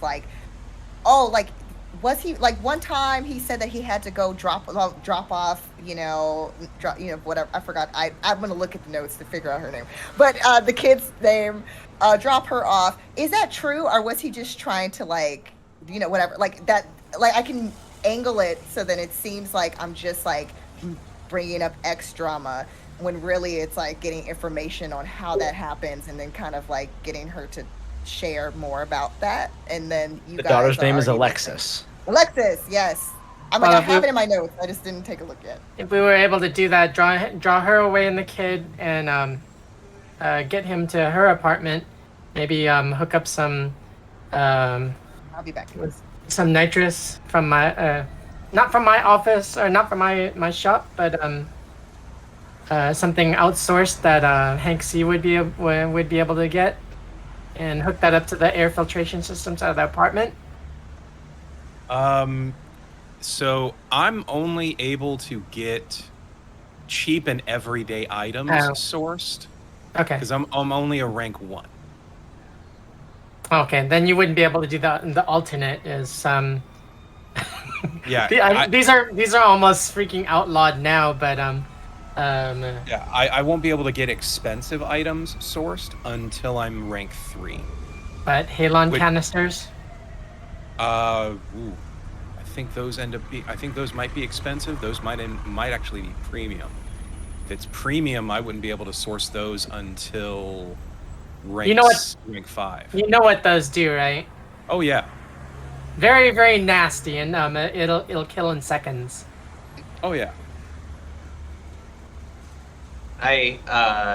Gnostics is gonna have some cool proposals for Jax coming up though. After mission type stuff. Oh. Well, first off, we need to find out what the second part of this mission is, because I have a feeling if it's requiring this dude's DNA, we're probably gonna have to break into something. We're gonna be in Playland by the Sea. There's gonna be a big parking lot, and I'm thinking that we need to steal a car in that big parking lot. Probably the shittier the better. Bear in mind, I've already forgiven you. Oh no, he still feels incredibly forgiven. No, he does not. He internalizes that shit. That's okay. Hank hasn't forgiven him yet.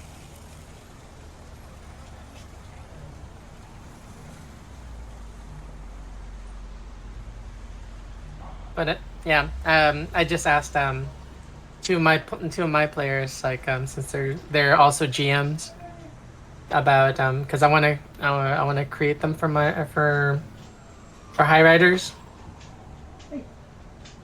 Halon grenades. Oh yeah, that can definitely screw somebody up if they don't have like nasal filters or something like that for cyberware. It also poisons the area. I mean, it would definitely almost fall under poison gas. Mm-hmm. So you might I would say probably just start there. Yeah, it makes everything in the area freaking unusable.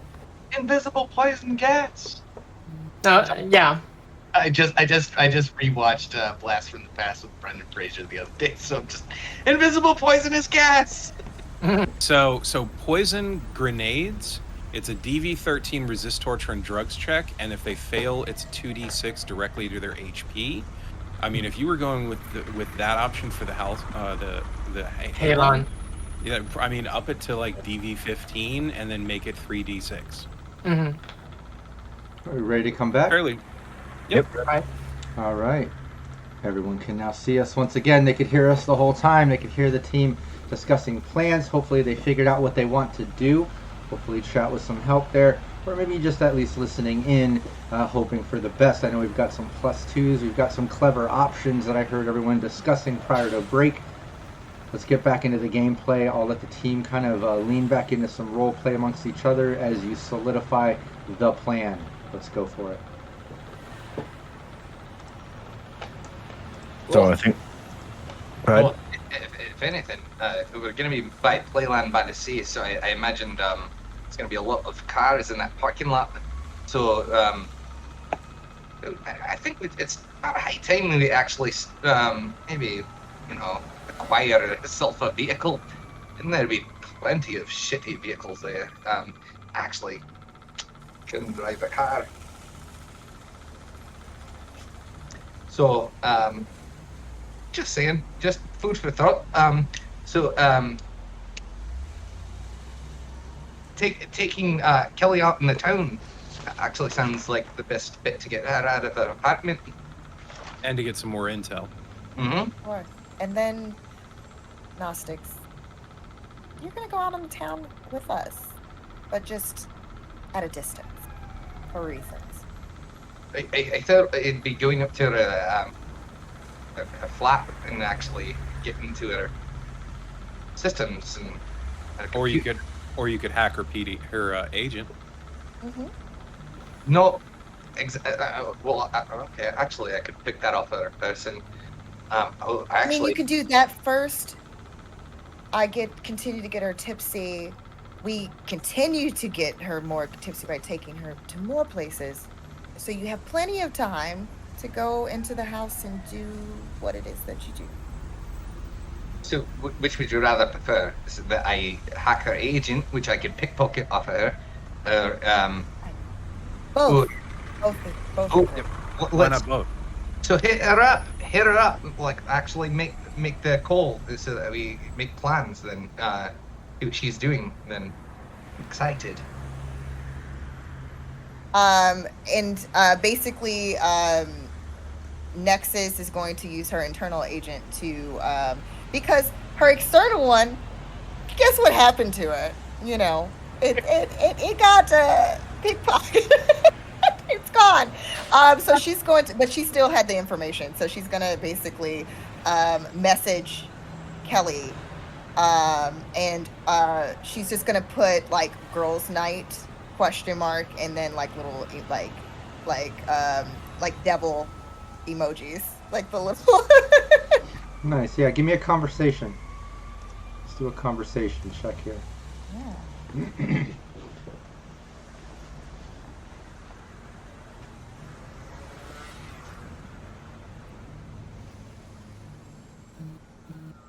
Second, gets my computer acted up. Okay, here we go. We got it.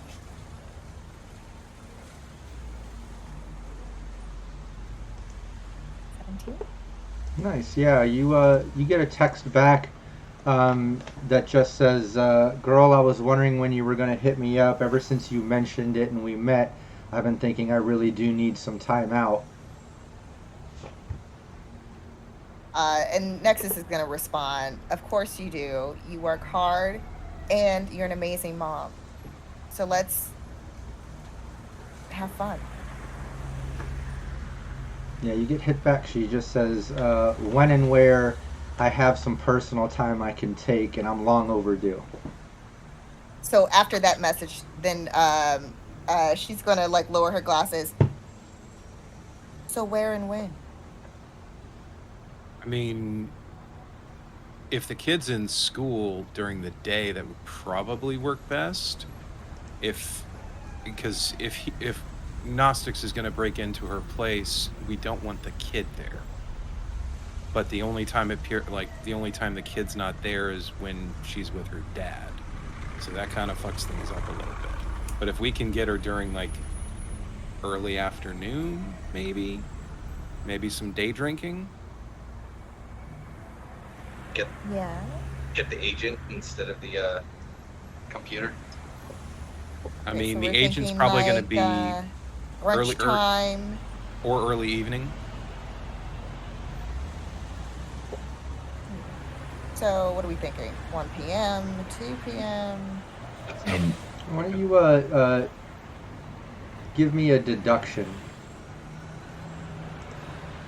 Also, I ahead. think everybody's kind of chatting about plans and discussing these things as information's coming out. It looks like Nexus had a great conversation, hooked her in, willing to go, anytime, any place. She has some personal time she can call in for work and make it happen. I just want to do a little deduction just to see if anyone's thinking about something here.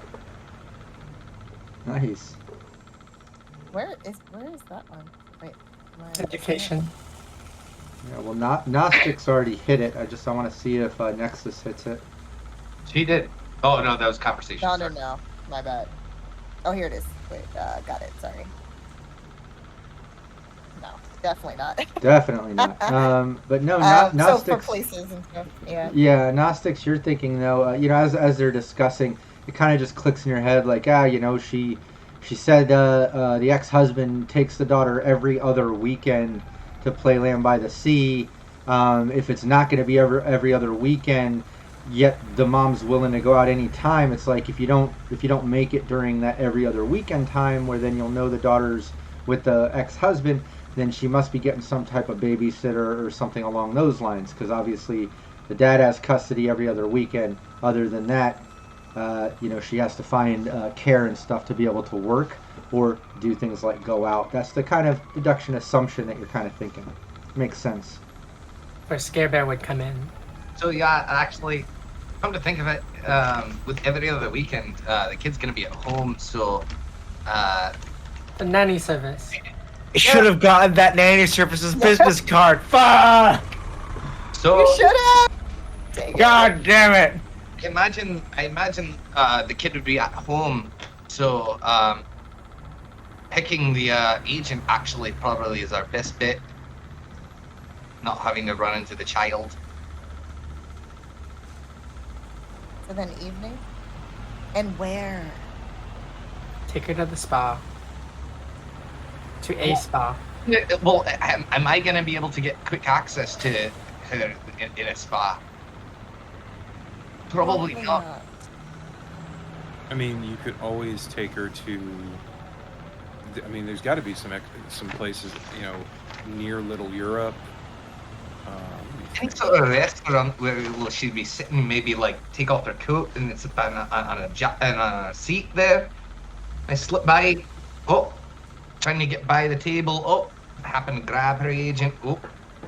Would Nexus know of any like higher end restaurants kind of in that area? Because we're trying to keep. Are we trying to keep her in Little Europe, or are we? We don't have to, but I mean, you could take her. You could take her to the Glen. You could take her to University District. You could take her to Little Europe. I mean, there's a few different places you could probably take her. I would avoid, obviously, taking her to a combat zone. because we don't want her dead. No, so I guess of knowing of Little Europe, would Nexus know of like a, kind of a more like chic but like really fun, like a place where obviously they could, she could probably like schmooze her up, get her to like eat good food, drink some good alcohol. It would be the spot, I guess. Yeah, we'll say that, what one comes to mind, a place called One Tree, a real upper class sort of restaurant, nightclub. Depends on when you go. They stop serving food usually around 10 p.m.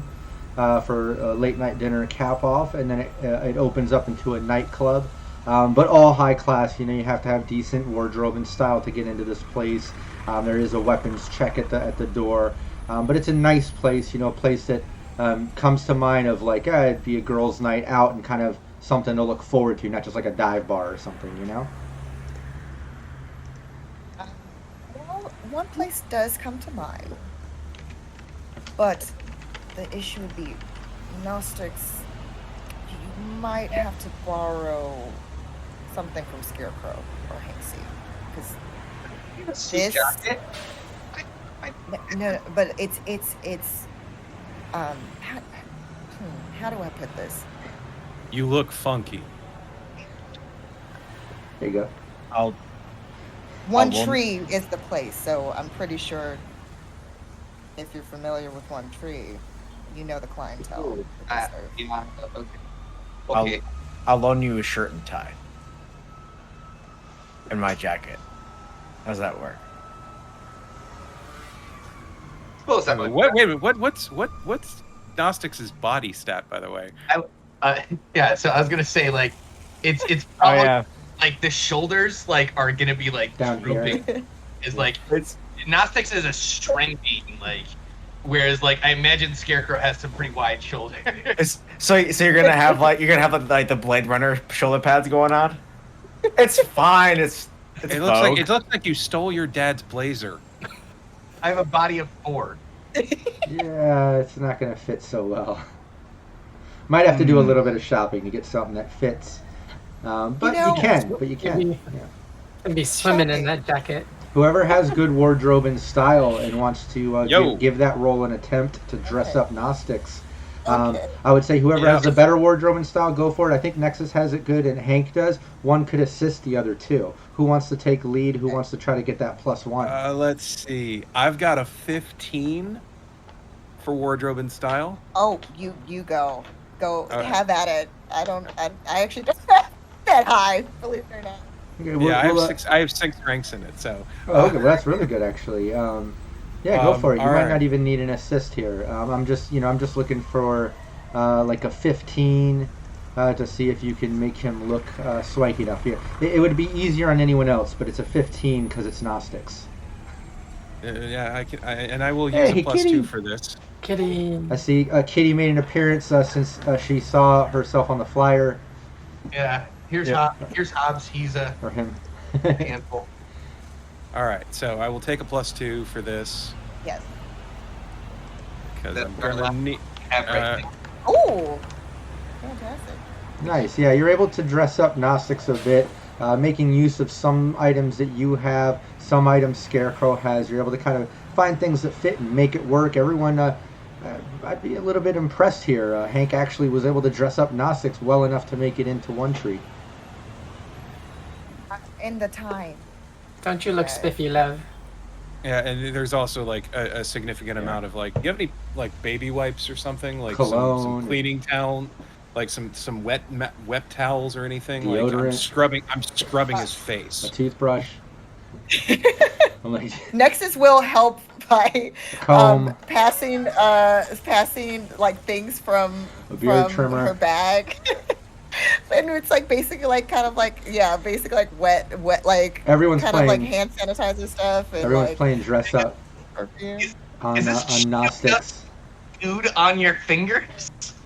No, you just see Hank every so often just going, "God damn it!" as he's trying to get the What hair. is this underneath your nails? Oh wait, I'll be right back, and then come back for the little container of cologne. When's the last time you washed your hair? Damn it. Or just washed your hands properly. Scarecrow's just watching us when, eh. 'Cause if Scarecrow helped, if it doesn't come out of a bag, he's gonna make it worse. How is it, Gnostics, that the three of us live in the same cargo container lot? Scarecrow and I make use of the shower facilities. We look good for the most part. What the fuck? Look, I mean, look good is a relative term, I suppose. I think you're lacking self-care. Shower in a can's not supposed to be a regular thing. I get plenty of help from Hobbs. He licks my hands clean and goes. That's sanitary, right? Their tongues are sanitary. She digs with one of those little nail sticks where she digs underneath the nail and it flings out. Something flings out. And Kitty litter. Kitty litter. Kitty litter. Yeah, no, kitty litter comes out of the beard and his hair. After it's Jax, can you do me a favor? Do you have any replacement hands? Because I think I have just regular meat hands. She pulls out I some might need Edgerunners. I might need actual cyber hands after this. I have just the thing for you. I'm kidding, but Just got them in recently. Not really. I might need replacements after this. These need to be burned. Oh, I have to message her back. What time? What time? I mean, 7-ish. 7-ish sounds good, and she can probably meet you there. And then she's gonna message the Yeah, information. you do that. She hits you right back, just saying, perfect. I'll get a sitter. I'll be there tonight. Got the sitter. What's that? Should have gotten that little princess business card. God fucking damn it. That would have been the perfect end. Anyways. Those Komodo kings, they're gonna get theirs. I'll walk over to Hank with a pair of big knucks in each hand. I mean, I already have one of those. Just a little bit bloody, but Real hands. it'll be fine. I already have big necks in this hand. I have rippers in this one, though. But, I mean... eventually I'll replace these. One of these days. Alright, Gnostics, I've done the best I can. I'm not a miracle worker. Because you need it. Just so much. Just do us a favor. Don't do anything rash or stupid. You mean to spill on the outfit? No, I wouldn't dream of it. No, I'm just saying in general. I hear you, actually. I'm not stupid. I'm not saying you are. And for the time being, Gnostics, make your wardrobe and style the same as Hank sees. What do you got, Hank? Total of 15. Total of 15 for the time being. Anytime you have a wardrobe and style check tonight, or while you're in this outfit, done up from the team. And just for the sake of everyone witnessing this. Well, I rolled a 19 for the. No. check, I mean so your you actual. need No. Your actual stat now, because now it's got to be what he's got to roll from in case he needs to do a check. But Thanks to. But he's looking good. He's looking good. He smells good. Trimmed up beard, hair styled, outfit. You guys did a good job. What was that, Gnostics? I was gonna say thanks to Fantasy Grounds, that was extremely easy to add a modifier to change that to. Oh yeah. A base. Yeah. Shout out to Fantasy Grounds, an official sponsor. Was that Nexus? No. Look, you could look like this all the time. Imagine that. That's a lot of money though, and a lot of time and effort. I point down to the bohemian style that I wear and just kind of go, this doesn't cost that much. I just make it look good. Gnostics. Yeah, you should see. Aren't you worth it? You're worth it, right? When it comes to knit space, y'all look fucking boring. Well, except for you, Nexus, actually. Backpedal faster. And you too, actually. And actually, all of you look great. Let's fucking go. Actually, let's go. Are we getting in a cab? Yeah, we can streamline. Let's streamline to close to 7 p.m. What are the rest of us going to do while these two are going out? That's a question. Are we all going to go and do this, or are the other three of us going to come up with something else to do? Do you feel like having a good time on the town? Yeah, I was gonna say back up if shit goes down, man. Just Probably no smart. violence. No more fights with people. Hey. I'm not gonna start anything, but you know, No stirring shit with college kids that others of us have to kill. I'm not putting it past Rob to throw something at us. And Jax, darling, you might want to leave the scalpel. Yeah. I don't need the scalpel outside of my shop. That's what I have this for. And I popped my freaking submachine gun. All right, I will. but then I you will pretty notice, much- Jax, you are still holding the scalpel from earlier. You don't realize you were, so you kind of just drop it. Oh. Go on. Oh, All right, I will pretty that- myself up as save well. that for later. So let me make a quick check for my own wardrobe and style, so I can actually look like I belong in this place. Oh, that's 24. Oh my goodness! Oh yeah, you're looking good. I'm Of scared course, now. you have to look better than you just did up Gnostics too. You know. Oh, of course. Yeah, it works out. But yeah, It's let's, like you are the apprentice, I am the master. yeah, let's streamline to getting over there to One Tree. Are you gonna need to do up Belladonna Jax and Scarecrow or Nexus or anybody? I mean, I think Nexus can Nexus, kind of I don't pull need it to off. worry about. Exactly, because keep in mind, it's not like everyone has to do a wardrobe and style check to get in. It's just the ones that aren't really fitting that look, you know, of going to like a higher class thing. Like, yeah, as long as you're wearing like, you know, even if you weren't wearing it, they might be like, hey, let's put this blazer on. You know, like they'll have house blazers and things to kind of fit in. So it really just matters when it comes down to like that Gnostics look, or even a rocker boy look. Even though you have high wardrobe and style, it doesn't fit in with One Tree, so you had to do yourself up to kind of fit. But what about Belladonna Jax and Scarecrow? Scarecrow, I think, kind of pull it off. He always wears kind of that suit look, right? What is the server's attire look like if One Tree has a garden page?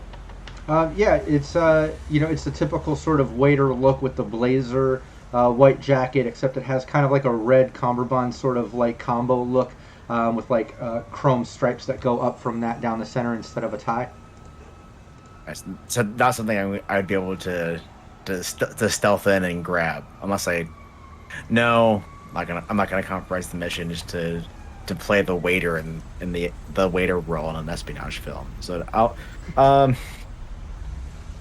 I'll be on extraction duty like next door Nice. if people need. Yeah. What about Jax? Oh, I'll go along with Skid there. Okay. All right, perfect. Then yeah, we can kind of streamline to that point. With And we do have like comms on us. I feel. Mhm. Oh, yeah. I agree with. yeah, everybody's got their communicators and stuff as part of the team working for Raven Microcybernetics. But let's streamline it over there. You guys make your way across Night City, over through University District and Little Europe, into the area where One Tree is, not too far from where she lives. Well, where Kelly lives. When you get there, as you're kind of pulling up from the cab and getting dropped off, I imagine Nexus, Gnostics, and Hank kind of make their way over towards One Tree, whereas Belladonna or Jax and Scarecrow maybe kind of hang out in the street nearby. Or are you going to look for somewhere to go next door? There are random bars and nightclubs in this area on this block, of all different caliber. Nothing as low as Combat Zone, obviously, but what was your plan as far as going, next door while the team goes into One Tree? Probably it's not somewhere with as much white noise as say like a nightclub, but maybe like a bar where Well, you grab we'll say there's a cigar bar, something like that. A little more loungy vibe. Don't mind if I do. Yes. All right, yeah. You make your way into Smokies, and it's just a cigar lounge here in Little Europe. As you go in, it's just basic security check. Not even a weapon check here. It seems casual. A lot of older people in here, and by older I mean people in their 40s and stuff, which isn't typically that old, but in Night City that is kind of considered old with how rough the city can be. A lot of kind of lower level exec looking types in here, but that's not to say there isn't a mix. There's even a couple university student looking people in the corner, some frat boys kind of enjoying some cigars, having a drink as well.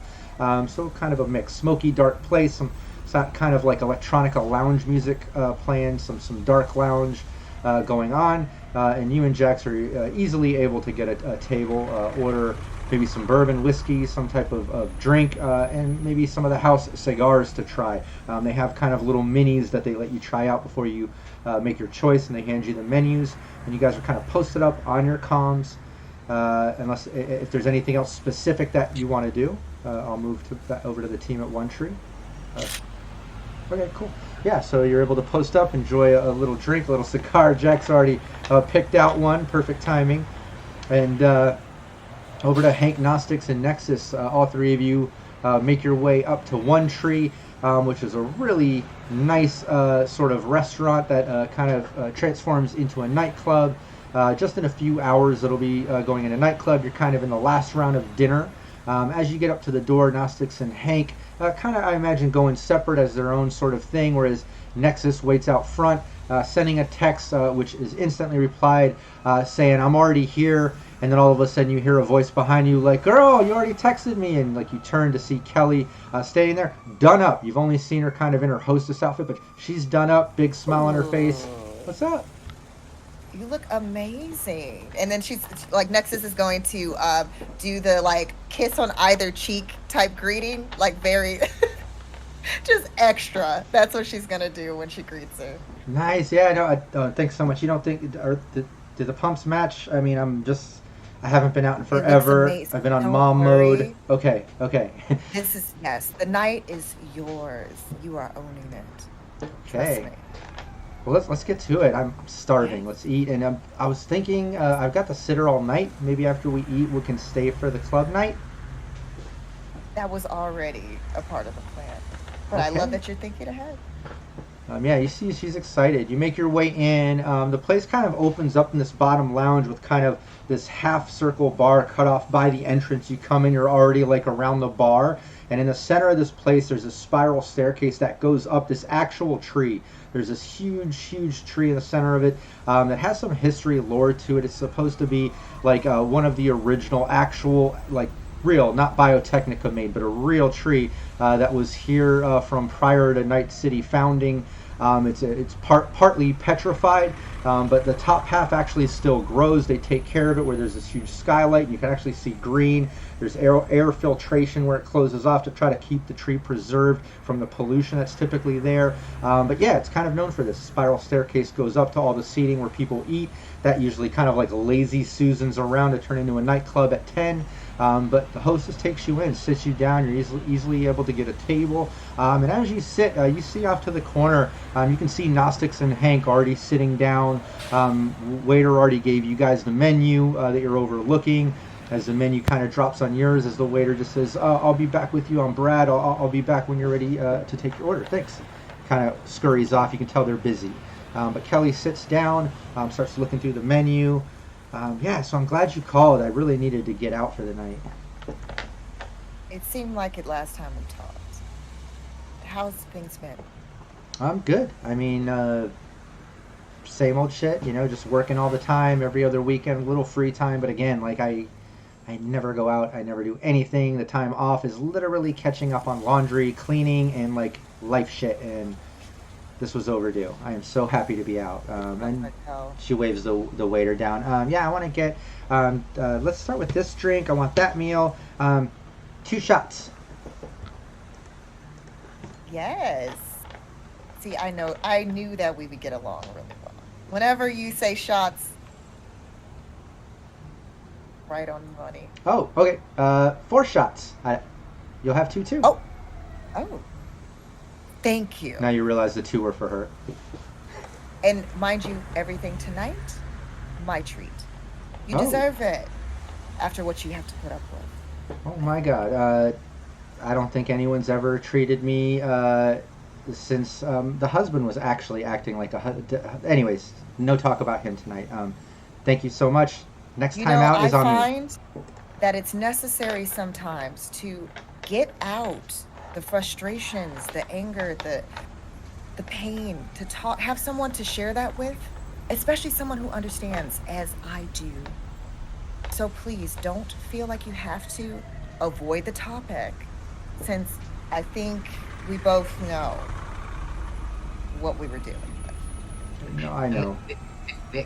Nexus, you, like, as Gnostics would be here in your ear. I love this empathetic talk, but like, get her lubricated, like, get her down those 2 shots pretty quickly. The more lubricated she is, the less she's going to be noticing the agent going in will lead into your conversation. He knows what The she's word doing. lubricated. Basically, in her her internal agent, she's going to message, because she can't say this out loud, she's having a conversation. So she's going to message, usually darker talk leads to more drinking.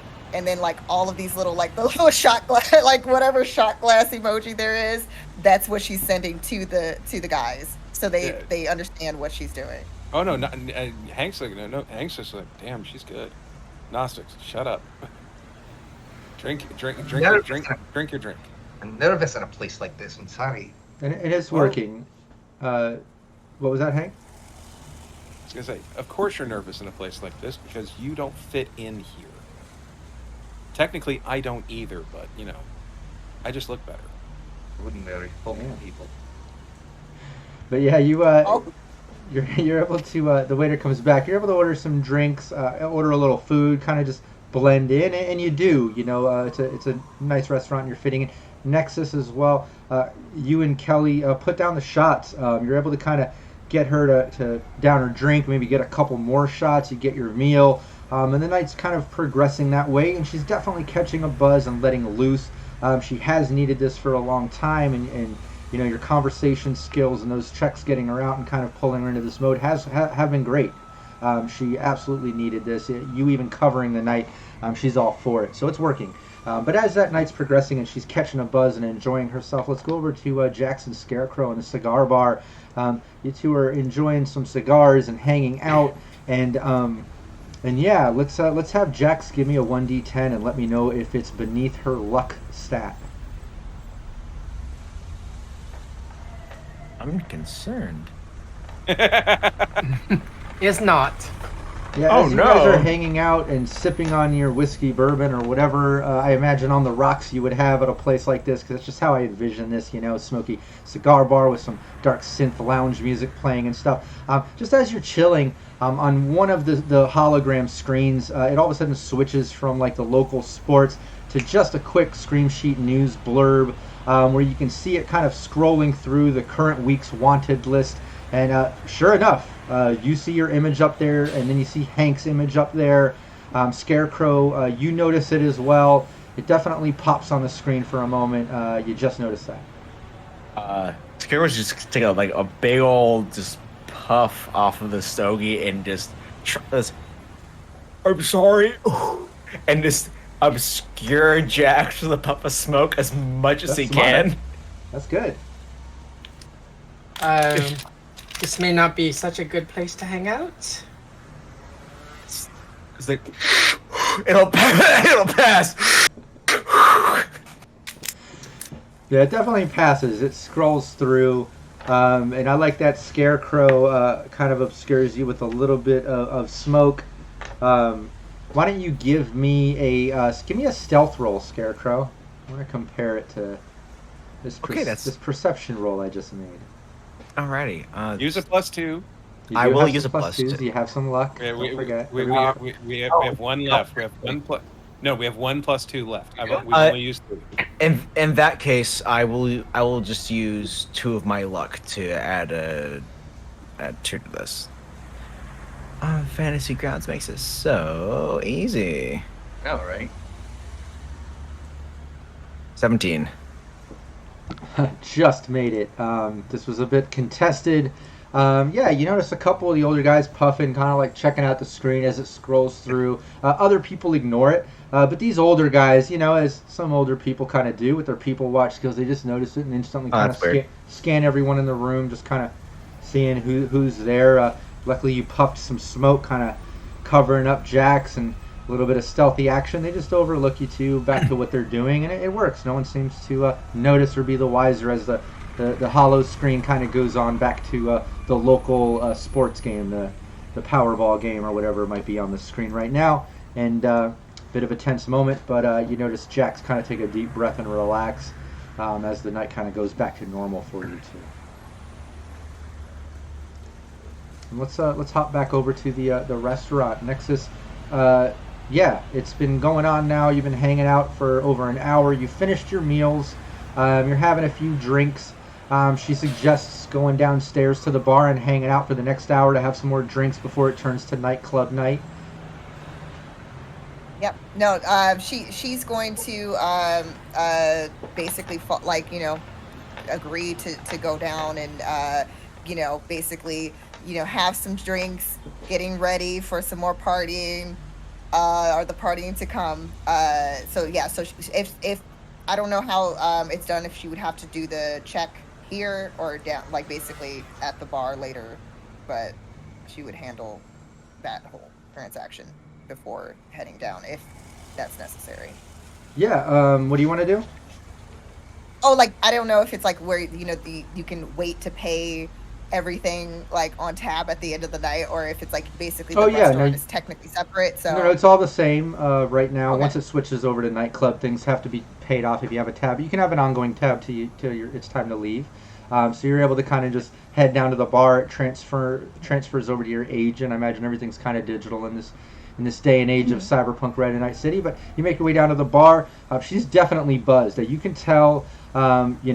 Again, she needed the night out, and obviously you're kind of more on a mission. So whereas you're drinking along, you're taking the shots to make sure she does, you're definitely drinking a little slower than her and, kind of just playing along, where she's going for it. Girls' night out. She's having a blast. She's dancing to the music that's playing in the background while drinking, just talking about anything random at any moment. You probably took time to put some of the so it would look like they both had the shots, and then basically she would probably turn, but then the shot, she would switch the hand, so that the shot would end up basically right in front of her again. So technically, she was taking Nexus's shot. Nice. Oh yeah. No, and she's not catching it. She's just, like I said, girls' night out, letting loose. Rarely gets to go out. She's loving it. But Gnostics Hank, you noticed this. You saw Nexus and them kind of finish up. And Kelly finish up their meal, head down. You can see them down the spiral down there having some drinks. There's people all mingling, hanging out, drinking. And you two have finished your meals and drinks. You're able to kind of do what you want to do now. What do you two want to do? I think we should head downstairs, just keep an eye on the two of them, and pick a proper moment, probably once the club starts picking up. Maybe get in close to grab what we need.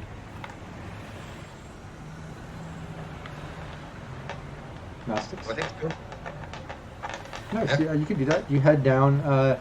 Nexus, you see Gnostics and Hank kind of walk, making their way through the crowd up to the bar, very nearby, maybe just a couple people over. You see them over there having a drink at the bar. And if there's nothing that you want to do at this moment, we can streamline to nightclub night, because she's definitely having fun and wanting to party all night. What was that, Gnostics? I was gonna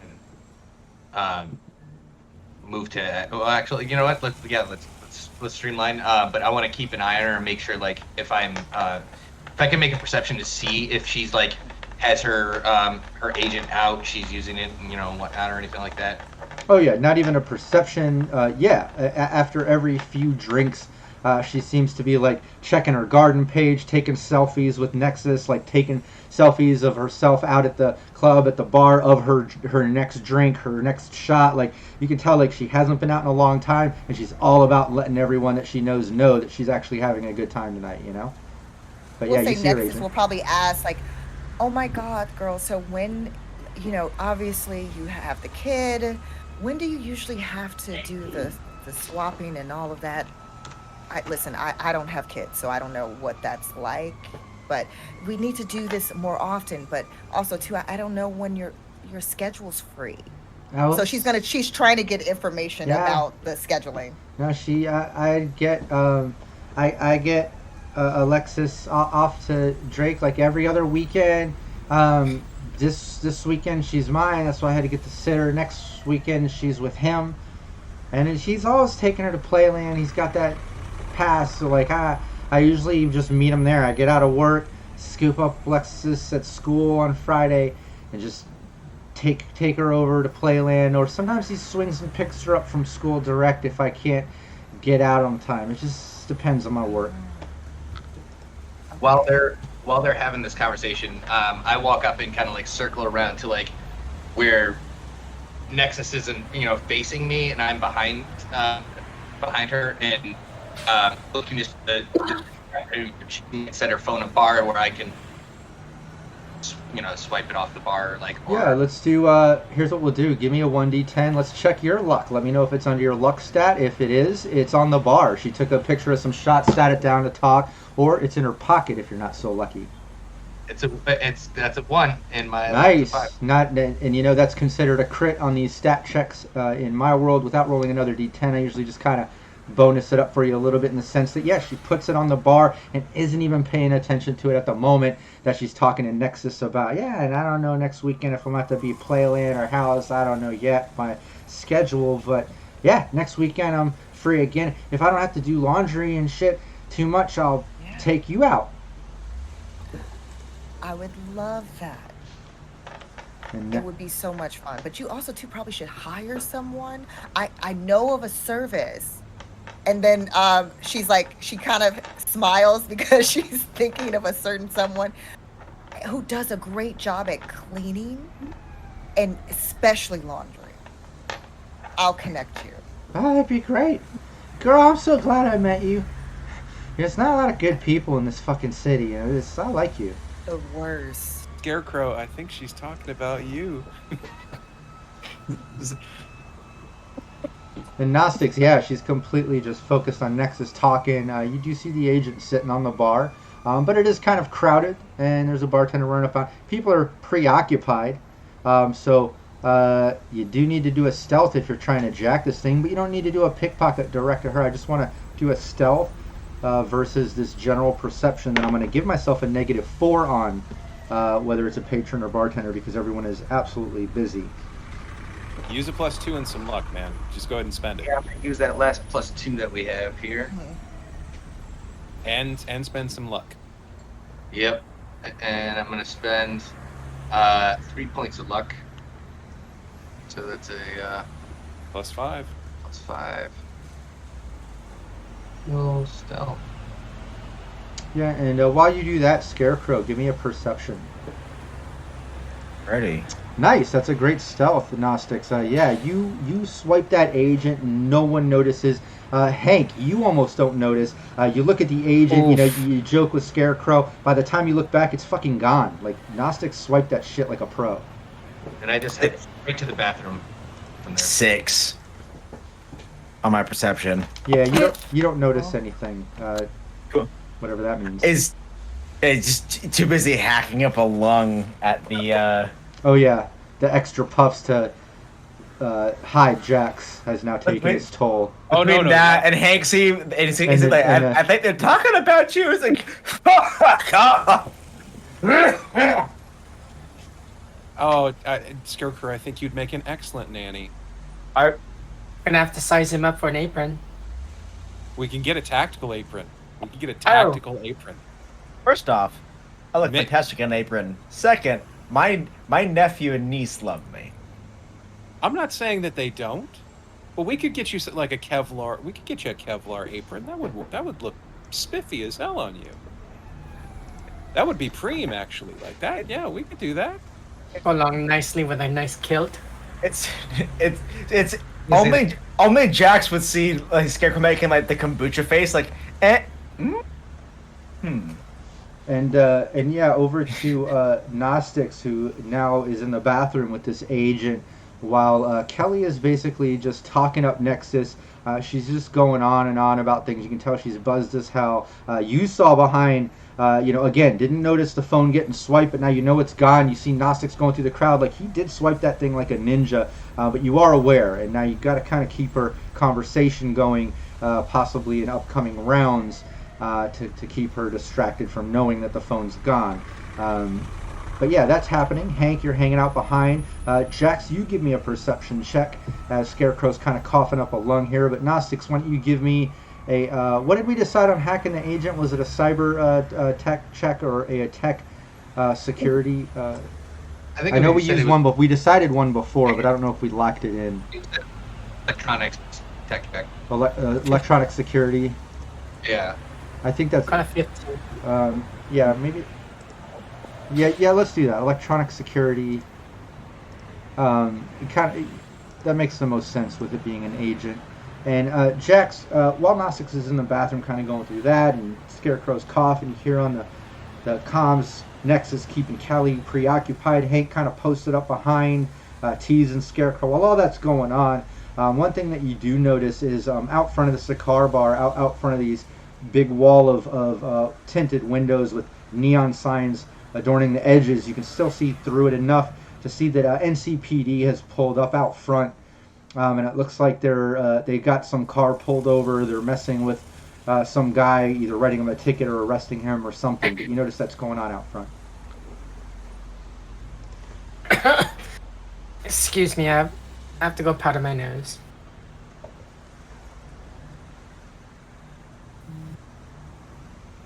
Yeah, Jax makes her way to the bathroom. Scarecrow's not sure if that means makeup or doing coke, but he's Probably not both. going to ask questions. Because it's probably both, and you know that. But yeah, Jax is able to kind of slip away, luckily, kind of just seeing that Popo's nearby. Gnostics? And Gnostics, I would say most definitely that was a crit success, 28 on the electronics security tech check. Amazing. You're instantly into this agent. You hack in. The password you find out is just kind of a numerical of Alexis, her daughter's name. But you get into the agent, you can see all her contacts, all her info. You can see all the photos that she was taking at night and prior, lots of kid photos. But yeah, you have access to the agent. What's up? Well, checking her text messages and her calendar. See what we got here. Yeah, calendar. You can tell that basically the only thing marked on her calendar other than her current work schedule is next week is tentative. It looks like at the beginning of each week she gets her weekly schedule. But the thing locked in that goes months in advance is every other weekend starting with next weekend. Alexis with dad. You can see that kind of locked in. Other than that, it's just like weeks completely open to work. What time is it that marked on her calendar?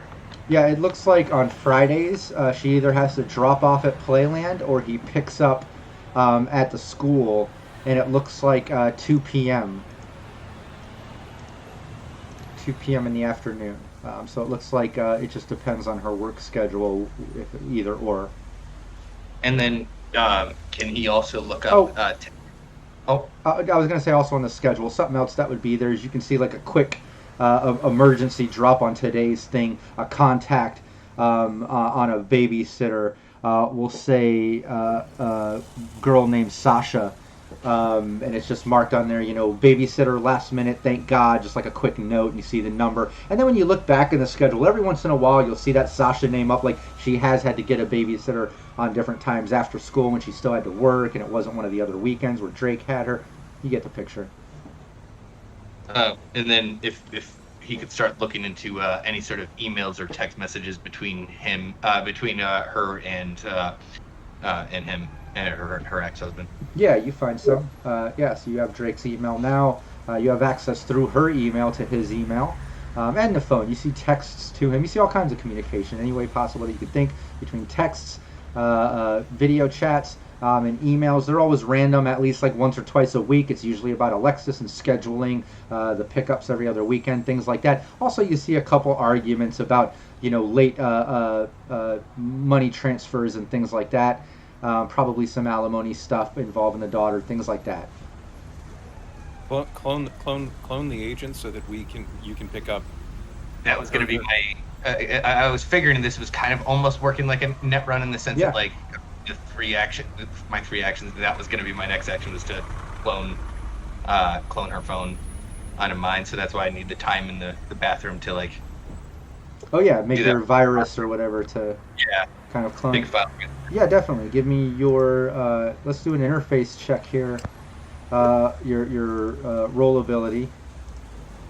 Right.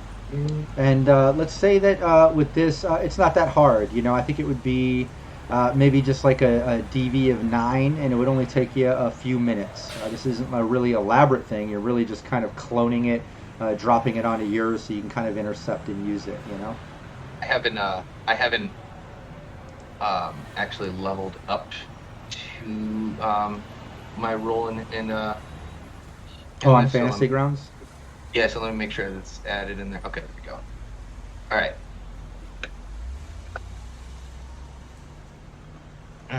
Nah, first try, no luck. You start to do it, and you kind of see that she has kind of a newer agent. It wasn't the right coding the first time. Hey, thanks for the follow, Last Click Hero. But you can try again. Maybe it'll take you 2 times as long. You can try it again, but before you do that, we're going to have Nexus do a communication check here to kind of keep the conversation going. Because there's a few moments when she's talking, you even see Kelly say, like, oh yeah, and like he went there, I have a picture of that, and then you have to kind of like pull her back to the conversation, keep her from grabbing her agent. Well, can I pull her onto the dance floor? Ooh, I like that too. Yeah, I'll take that. If you don't want to do conversation, you can do persuasion. And either one, you get a +2 because she's buzzing into you. She's into it. She's having a good time. Okay. So yeah, let's do that. It says that she has to make a dance check as well. Oh yeah, afterwards. That's definitely coming. You know that. Oh, let's see how well. Don't forget you have luck. You have +2s. To use them, I don't think. Did not need it on that. Yeah, girl, let's hit the dance floor. She's already dancing before you even get to this is my jam. Let's go. You see Hank sipping on a drink, just smiling to himself, like, "Oh, the shit we get ourselves into." Yeah, and while Nexus, give me a dance check while we go back over to Gnostics. Gnostics, give me another interface. Let's see if you can beat that 9 and get in there. Wait, do we have more +2s? Yeah, don't forget you got luck. You have +2. Luck. I don't have more and you can either. use your luck points too. I already used all my luck. I'm gonna use two of my luck points. That makes it plus. It's a +2. +2. No, Yeah, sorry. because we don't have any +2s left. Okay, yeah. Hey, chat, if you've got the points, I think the team could use a +2. But the team has some luck. You can still get +2 in Did there. it not roll? Let me roll. It that didn't again. roll. Sorry. Yeah. There it is. Nice. That's pretty decent. You're dancing, and with the +2, you're actually dancing well, and you're impressing Kelly, which is the most important part. And while you're dancing, and she's like kind of getting her into it. around too to make her even more like. Oh yeah, disoriented, and yeah. Oriented. So I'm like trying to do like my version of like salsa turns, lock turns, and other things. Even though it's not as clean as it could be, but we're trying. We're trying. She's getting into it. She's doing it. She's dancing, and it's working, and she's having a good time, and that's all that matters. She's not looking back at her agent or anything. She's just kind of dancing. Hank, you're kind of overseeing it all go down, and Gnostics, you're able to get into the agent enough to really drop that virus that allows you to clone it. So now pretty much you have a mirror of this agent on your agent, and you can access those key points of communication. Now you can like email or text or call Drake, and it'll appear as it's from Kelly's phone. Got it. All right. Coming back. Just gonna drop it by her feet. So just makes her a point at that she dropped the phone or something. So, and then he's gonna make his way out of the bathroom and do that just to like as he's walked by, just drops it by her feet. Once that happens, like basically she's gonna spin her again to make it seem like maybe she's on her too hard, and then she's like, oh, I'm so sorry. Hold on. And she's gonna grab. She's like, you're gonna need this. More selfies. And she said, "Oh shit! I didn't even. Oh my god! Thank you. My life is on that thing." That was my fault. I was doing a lot of those new turns that I learned. Sorry. She tucks it back in her purse. All right, let's keep going. She keeps saying, "Wait, more shots." Yes. Perfect. Let's go. Yeah. And Agnostic, he joins me at the bar. Like, you did good, man. You did very good. I think we can go ahead and just leave this up to Nexus at this point. We can go ahead and skedaddle. Surely. It's not like I didn't get too a little bit cocky there and not leave a cloak. She's not going to check it, so I welcome the challenge a little bit, but she's not going to check it. yeah, she So, I takes. mean, Do we you know you didn't leave anything in there, right? You just cloned it, right? Owned it, but I mean, All right, then. Don't worry about it. Scarecrow, Jax, we're going to head out. So if you guys want to head out as well, I think we can leave the rest up to Nexus and head back to our respective homes for the evening. Be advised, there is NCPD activity out front. Oh. Yeah, and as you're kind of having that conversation, as you're stepping out of one tree, you cover your tab. Between you and Gnostics, Hank, the bill comes out. We'll just make it an even 100 between the drinks and the meals. Again, it's a nice place, not just your cheap spot, so 50 each. But as you're having that conversation and stepping out, Scarecrow literally tells you that as you step out onto the sidewalk and you notice next door NCPD kind of fucking with the vehicle, and some guy, one's handcuffing him, another one's kind of going through the car. There's another PD that pulled up on a cyberbike next to him, just kind of standing on the side of the street, directing traffic, telling people on the sidewalk to go around and stuff. And they're like right there, but you notice that just as you step out. And Scarecrow we're gonna head mentions it. And we're gonna head in the exact opposite direction of them fuckers. Let's go. Is there a back door? To Yeah. this, Yeah, you can see there's a Okay. back door that goes back to the sort of bar, kitchen, and back room. You can see like one of those push doors. I'll be ducking out that way. Nice. Yeah, you step through. When you do, you can see people back there kind of like washing and bussing some of the cups and drinks. You can see some of the storage and the big walk-in sort of humidor with all the stock there. And as you go back there, you see like 3 or 4 of the workers all kind of stop and like look at you. And one of them goes, "Ma'am, this is for employees only." Oh, sorry. I seem to have been misdirected. I'm just trying to find an exit. Do you mind? Oh, okay. Yeah, I mean there's a back exit right here, or you can go out the front. Please. He kind of directs you. Shortest route, straight to the back. Yeah, he opens the back, and it leads out to the alley that is along the side, and you can see the back street and also the front street. You can see the kind of cop lights out front, and you have an eerie sort of feeling and memory of that bar in University. The same type of vibe of coming out the alley, seeing the cop lights coming from the front street as you're sneaking out the back, and you're even in the same area. And what timing for Sirenscape Sirens to be playing. Yeah, just an eerie deja vu feeling, but you do make it out the back. Scarecrow, you notice Jax never. Blocks away. Scarecrow, sorry. you notice Jax never came out of the bathroom. And I send him a quick message. Yeah, it's too hot out front, so I ducked out the back. And I'll just message back.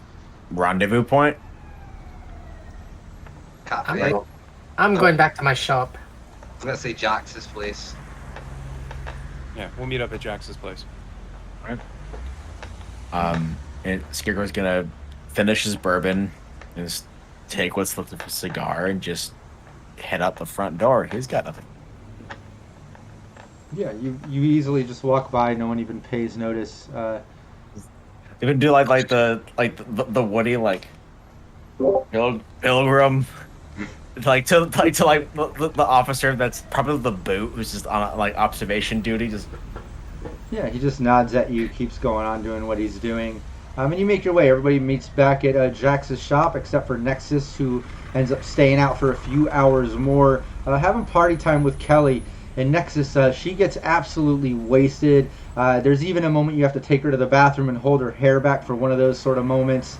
We won't get too graphic, but she has such a good time. She loses it, you know. You gotta kind of get her home. Group. Yeah. I'm gonna message the group about, like basically where it's gonna be a message to all of them, while she's like, you know, it's okay. This happens sometimes. It's been a long time. I know. I'm so embarrassed. And it's gonna be. The message is gonna say, I might have access to her house. Should I go in? Question mark. No need. Why not? Why not? Why not? Why not? Do we really want a chance? I know it seems obvious to not go right now since we have the phone, but I'm just saying, like, can you make a good argument why not? I don't want to chance anything else happening tonight while Nexus is out there by herself. She's doing into a sweet fucking hostess's apartment like there's a child there. If nothing else, if you're able to go in and scroll, at least in parts, we can have an understanding of the layout of the place if worst comes to worst. Pictures. Type of thing. Maybe she has pictures on the walls. Okay. Do what you gotta do, Nexus. Yeah, so she's like, it's okay, girl, it's fine. She's just comforting, holding her hair. But yeah, basically, she would basically try to like help her up and try to clean her up. Like if it's like fixing her makeup or like trying to do the girlfriend thing that you would do. I think... she's a mess. Crooked tie, messy hair. She's like, fix me. She's like sweating, makeup running down one side. It's just, she's a mess. Yes. You know what? I'm gonna get you home. Let's go, and I'll help you up. I'll help you get into your apartment safe. Okay. Us girls have to stick together and look out for each other, right? Oh my God! I'm so glad you're here. I'm like, yeah, you get her home. You're able to. You're able to get her into a cab. You get over to her place, which is nearby. It's not far. This is all in the same district. She lives in kind of a mid-level apartment stack there, and yeah, you're able to get there and get her home. Am I able to get her in the door or through into the apartment? Yeah, all the way in. She basically takes you all the way in through the front hostess lobby. It's pretty empty and dead with the exception of like a security on duty all night that just kind of nods at her and then looks back kind of like a double take as they notice how fucked up she is. But obviously they recognize her. She lives there. And takes you all the way up into her unit. You see maybe a late teen sort of female kind of talking quiet. Oh, I put her down hours ago. She's been asleep. Are you okay? Miss Harrison, are you okay? Not feeling well right now, but let's not wake the little one. And then Nexus is going to tip this individual to basically to kind of like, I kind of get her to get basically kind of hint like, like you might not want to see her like this. It might be a little embarrassing. So between us girls. And then she's going to give Sasha 50 eddies. Well, she takes that. She's like, oh shit. And then she like leans and she's like, oh no, she needed this. You're a good friend. Oh, thank you. No mention of tonight and me having to bring her into the apartment. No, okay, no problem. Yeah. Alexis isn't asleep in the back. She just kind of goes out the door, grabbing her purse and things. Have a good night. Get home safe. She leaves as Kelly just kind of like stumbles in, and she's like, I need to lay down. Yes. Which one is your bedroom? She like points to a door on the right down at the end of the hall. You see a door on the left. There's a door before that's open. You see a bathroom, but beyond that's her bedroom. You take her back there, where she just kind of collapses on the bed. And she's like, girl, I'm so sorry. Can you just make sure Alexis is asleep and just let yourself out? Lock up, please. She just kind of passes out on the bed. Yeah, and then she's gonna like if there was any type of cup in the room or something, like she's gonna put like water and like a trash can by the bed. Like she's gonna do like the friend thing. Yeah. But at this, because she does feel a little bit bad because this is a nice lady, so she's not trying to like obviously just leave her like that. Yeah. Probably like if there's some type, I don't know if there's like the equivalent of like what aspirin would be, she would put it like right next to over in that section. But as she does that, she is going to take out her new phone and like she's gonna take photos of, she's gonna go through the house taking photos of like basically of anything of note, and kind of also to messaging the group the layout of the house. She's going to like, if she does go into the into Alexis's room, she's gonna be like, she's gonna open the door very slowly to make sure that she's like not basically moving or like gonna wake up because she doesn't want to be seen. So she's gonna check. Give me a stealth while you do that. Yeah. And yeah, you get pictures of the entire layout. So now, anytime that the team needs it, +2s, by the way. and, yeah, +2s, luck. Any luck left, and +2s. Thanks, Raven rewarded the team a +2 plus Arclight Court, one of our own GMs here. But nice, very good. Yeah, you easily get the door open. Looks like a kid's room, a young female. You see her sleeping on the bed. She's out, doesn't even wake up as you open the door. But the team does have a layout now of the apartment. Anytime you need it, you got it. Nexus is able to kind of lay it out, take pictures, as well as like photos on the wall, anything that's around. It's just normal stuff that you might see from like, single mom's apartment. She does still have some pictures up of her and Drake and family photo stuff, even though they're divorced. And so you can see she's doing that for the daughter maybe, but normal stuff. I do have a question. Uh-huh. Because she does carry like an extra, she carries some equipment for like basically for like tech purposes, like for filming and whatnot, but like USB, that kind of thing.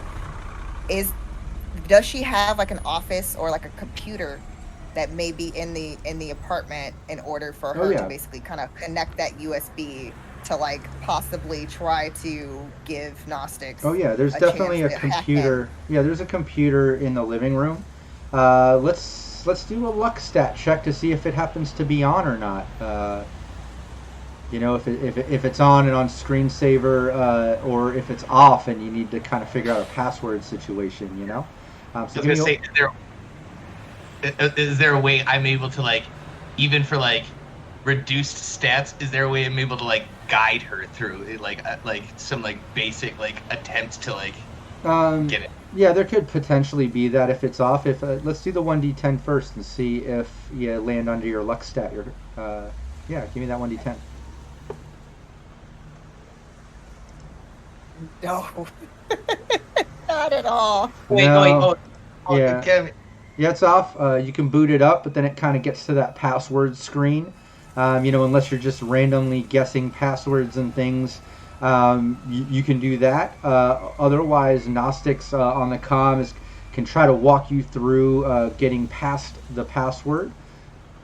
Sorry, this is not my wheelhouse, as they say. Don't worry about it. We've got the agent. That's more than enough. I just like access to her bank account information. You should be able to get that through her agent.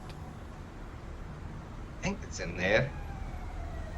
Let me give a quick check. Can I check her mirror phone, like see if her banking information is in there? Yeah. Pretty much the agent has anything you could think of. Think about this day and age. We have access to all that with apps and stuff. Absolutely, in the future, this is a mimic of a computer for the even more so. I can see. All right, I think we're good here actually. I was just like, check and see if she has the, but it be through password safe sharing between computer and mobile, or like a sticky note, like a note app on her phone for her login password. Or if there's an actual physical sticky note on the computer. No, she's not. Yeah, there's nothing like that. Yeah. No sticky note with a password 1 2 3 4. Nothing like that. No, she's not that naive. But Gnostics absolutely can try to walk you through hacking the password. It would be an electronics security tech check, just like hacking the agent. To do this, I would have Gnostics do it first, or some type of complementary thing like basic tech. I would even take conversation, like you kind of talking her through it. Like I could use any one of those, and you can lean into your strength there, Gnostics, and give me that roll. And as long as you beat a 15, we can get a +1 to Nexus to do an electronics security tech check. Let's give it a quick go. So that's using my interface, you said? No, it would either be electronics security, or I would take conversation. You talk her through it using your skills. Let me go with electronics. Nice, just hit it. Nexus, you get a +1 on your electronics security check. Alright, let's see. It is not high, so we don't know. 11. No, you mess with it. You're not able to get in. It even makes some weird, failure beep boop boop noise each time you try. And at a moment, giving it a shot, and it makes that beep noise. All of a sudden, you hear a small female voice to your right go, "Who are you? What are you doing in my apartment? Where's my mom? Mom?" And you see Alexis awake, standing at the end of the hallway, staring at you at her mom's computer. It's okay. I was trying to turn off your computer. Your mommy is asleep? If you go check, I'm her friend. I had to make sure she got home. She wasn't feeling well. Her tummy is upset. Give me a conversation. Will do. Use a +2. Yeah. We got one left. I will definitely use that. This is why I suggested it was not a good idea.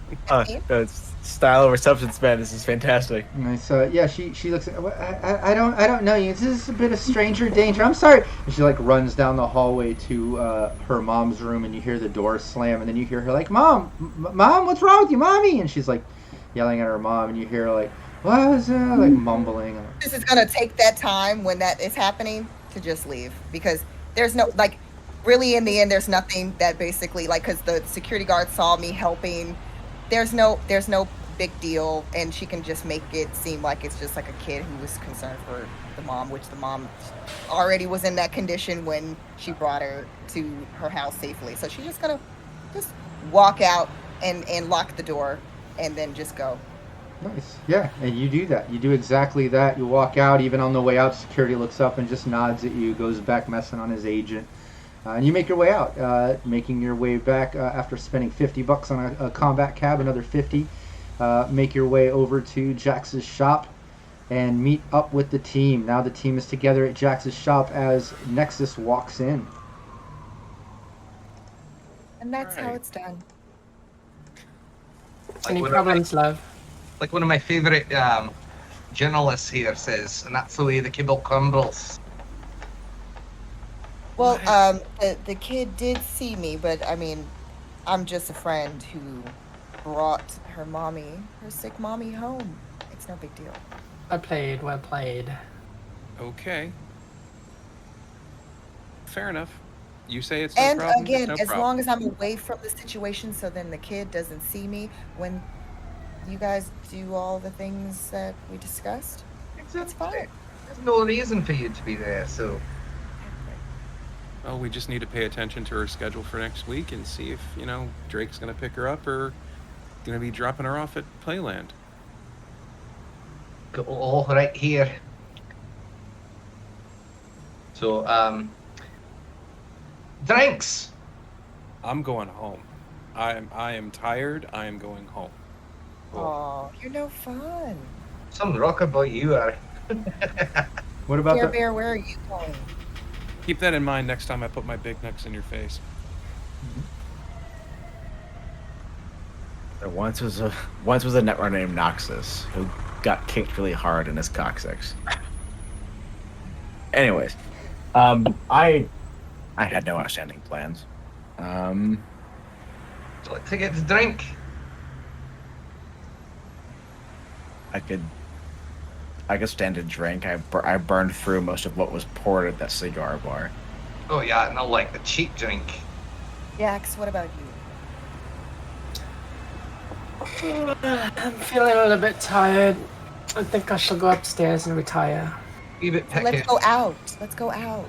And then she's gonna hook arms with Gnostics and Scarecrow. Like, you will probably never look like this again. So let's really just That is true. make use of it. Synth Love. Got If to you'd like to come on. What? I'm sorry. Someone was talking to Jax. I've got Synth Love. If, that might help. No. And I'll be fine. You All guys, you go and have fun. I'll do the boring thing and stay. I'm gonna tidy up my shop and We'll party next time. I'll find something to amuse myself. Let's fuck around on the town. Nice. Let's end the session right there. Let's end it with Hank going home to get some sleep, finally getting back to his home after some nights of fucked upness, we'll say. Jack staying home to kind of tend to her shop and her place to tidy up a bit. And Scarecrow and Gnostics going out with Nexus, taking advantage of Gnostic's outfit. I picture it's like, when you get all dressed up to go out and kind of things might get canceled or changed, and it's like, no, I'm not wasting this fucking outfit and haircut, and the team has now done me up presentable and in nice places. Hell yeah, I'm going out. And even if he doesn't want to, I feel like the rest of the team is making him. So anyways, yeah, let's end the session there with everyone going out. And if we can't get another one in before December 23rd, I've got the film stuff going on through the end of the year. It even goes to like a January 2nd, I believe it got pushed a little bit. But again, we do have random times where I might have a few days off here and there, and we'll try to squeeze in another Saturday so we can keep Team Nevermore going and keep this campaign going. Wait, what? But if it doesn't happen, again, chat, bear with us. We will be back in January, continuing on. If I can't sneak one in sometime in the next month and a half, I really appreciate everyone sticking with us, jumping in. I know it wasn't on the weekly schedule chart, and it wasn't on the schedule on our timer stuff. I just updated that today when I realized we could get this session in, and it means a lot that everyone was tuning in and giving us support, and as well as my players jumping on this last minute. I know it's not easy without a big heads up, and I appreciate that. This is absolutely therapy to me, and I needed it with all the stress working 80 plus hours a week.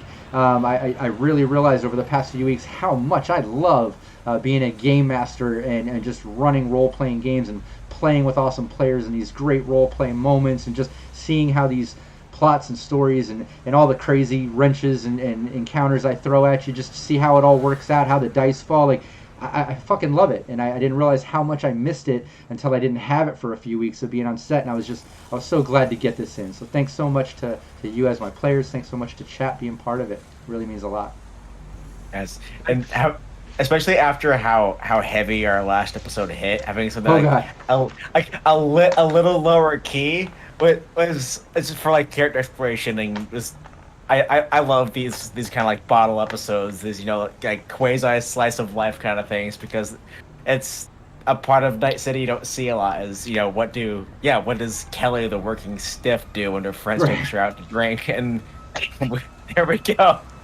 Well, I pictured Princess Diaries, the moment with Mia, like the transformation is like, what do you get? A princess, like with Gnostics. Yeah.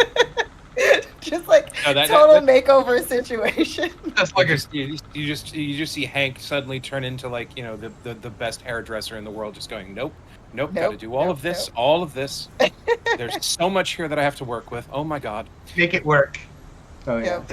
Yeah, he went to Princess Diaries. My head went to Mrs. Doubtfire. Like, no, honey, we need to fix all of this. Yeah. Also, that too. Yeah, and also it was nice after all the chaos and the character death and resurrection and just how fucked up shit has been from NCPD in University and Little Europe District with Hank and Jackson, and now with her dying, coming back, all that crazy shit that happened just out of life, not even towards the actual gig. It was nice to get back. You guys progressed some along the gig, and yet it was actually more low-key than some of the just normal life shit that has happened to the team in the past few sessions that didn't even progress the gig. It just shows how brutal Night City and Cyberpunk can be, and just how player agency can just create something from nothing, and it's just been so epic. It's been awesome. But it was really cool to see you guys kind of progress. Now you've got access to the agent. You can communicate with Drake as if from Kelly. You've been able to mirror that. You did it in such a way that like nothing was revealed, nothing was fucked up, and if anything, it left with probably Kelly liking Nexus even more. Like had a great time and got me home safe, and like, you know, I think that was played very well. Even when it came to the daughter, and it was a good role, even though she ran out of panic. Like you're right, like you can walk out, you got the mom home, and like I don't know, it just the way it worked out just felt so real, and yet it was like it worked out even with certain tense moments and stuff. And the dice were very well to the team this session, I might add. Unlike last time. I was just gonna say, last last sessions time. were brutal, and this time I feel like you a few of you had some good critical success rolls, right? I think it went pretty well. Yeah. and lots Oh, of +2s from chat too. They helped out. So, anyways, Thank you, chat. great session. Thanks so much. I know it was last minute. Hopefully we'll get another one in. If not, we will be back January. And chat, don't forget, we have plenty of streams and shows and things going on. Even though I'm not running my teams and I'm on hiatus, we have lots of great GMs like Raven doing her High Riders campaign every Friday. We've got Utahime doing her interview show every Thursday. We have plenty of other shows like Masks and Blade Runner and Coyote and Crow. Tune in. Check it out. Make sure you sub and you follow to Cybernation Uncensored. We would absolutely love your support, and we'll see you next time. Take care, everybody. Bye. Bye. Cybernation Uncensored.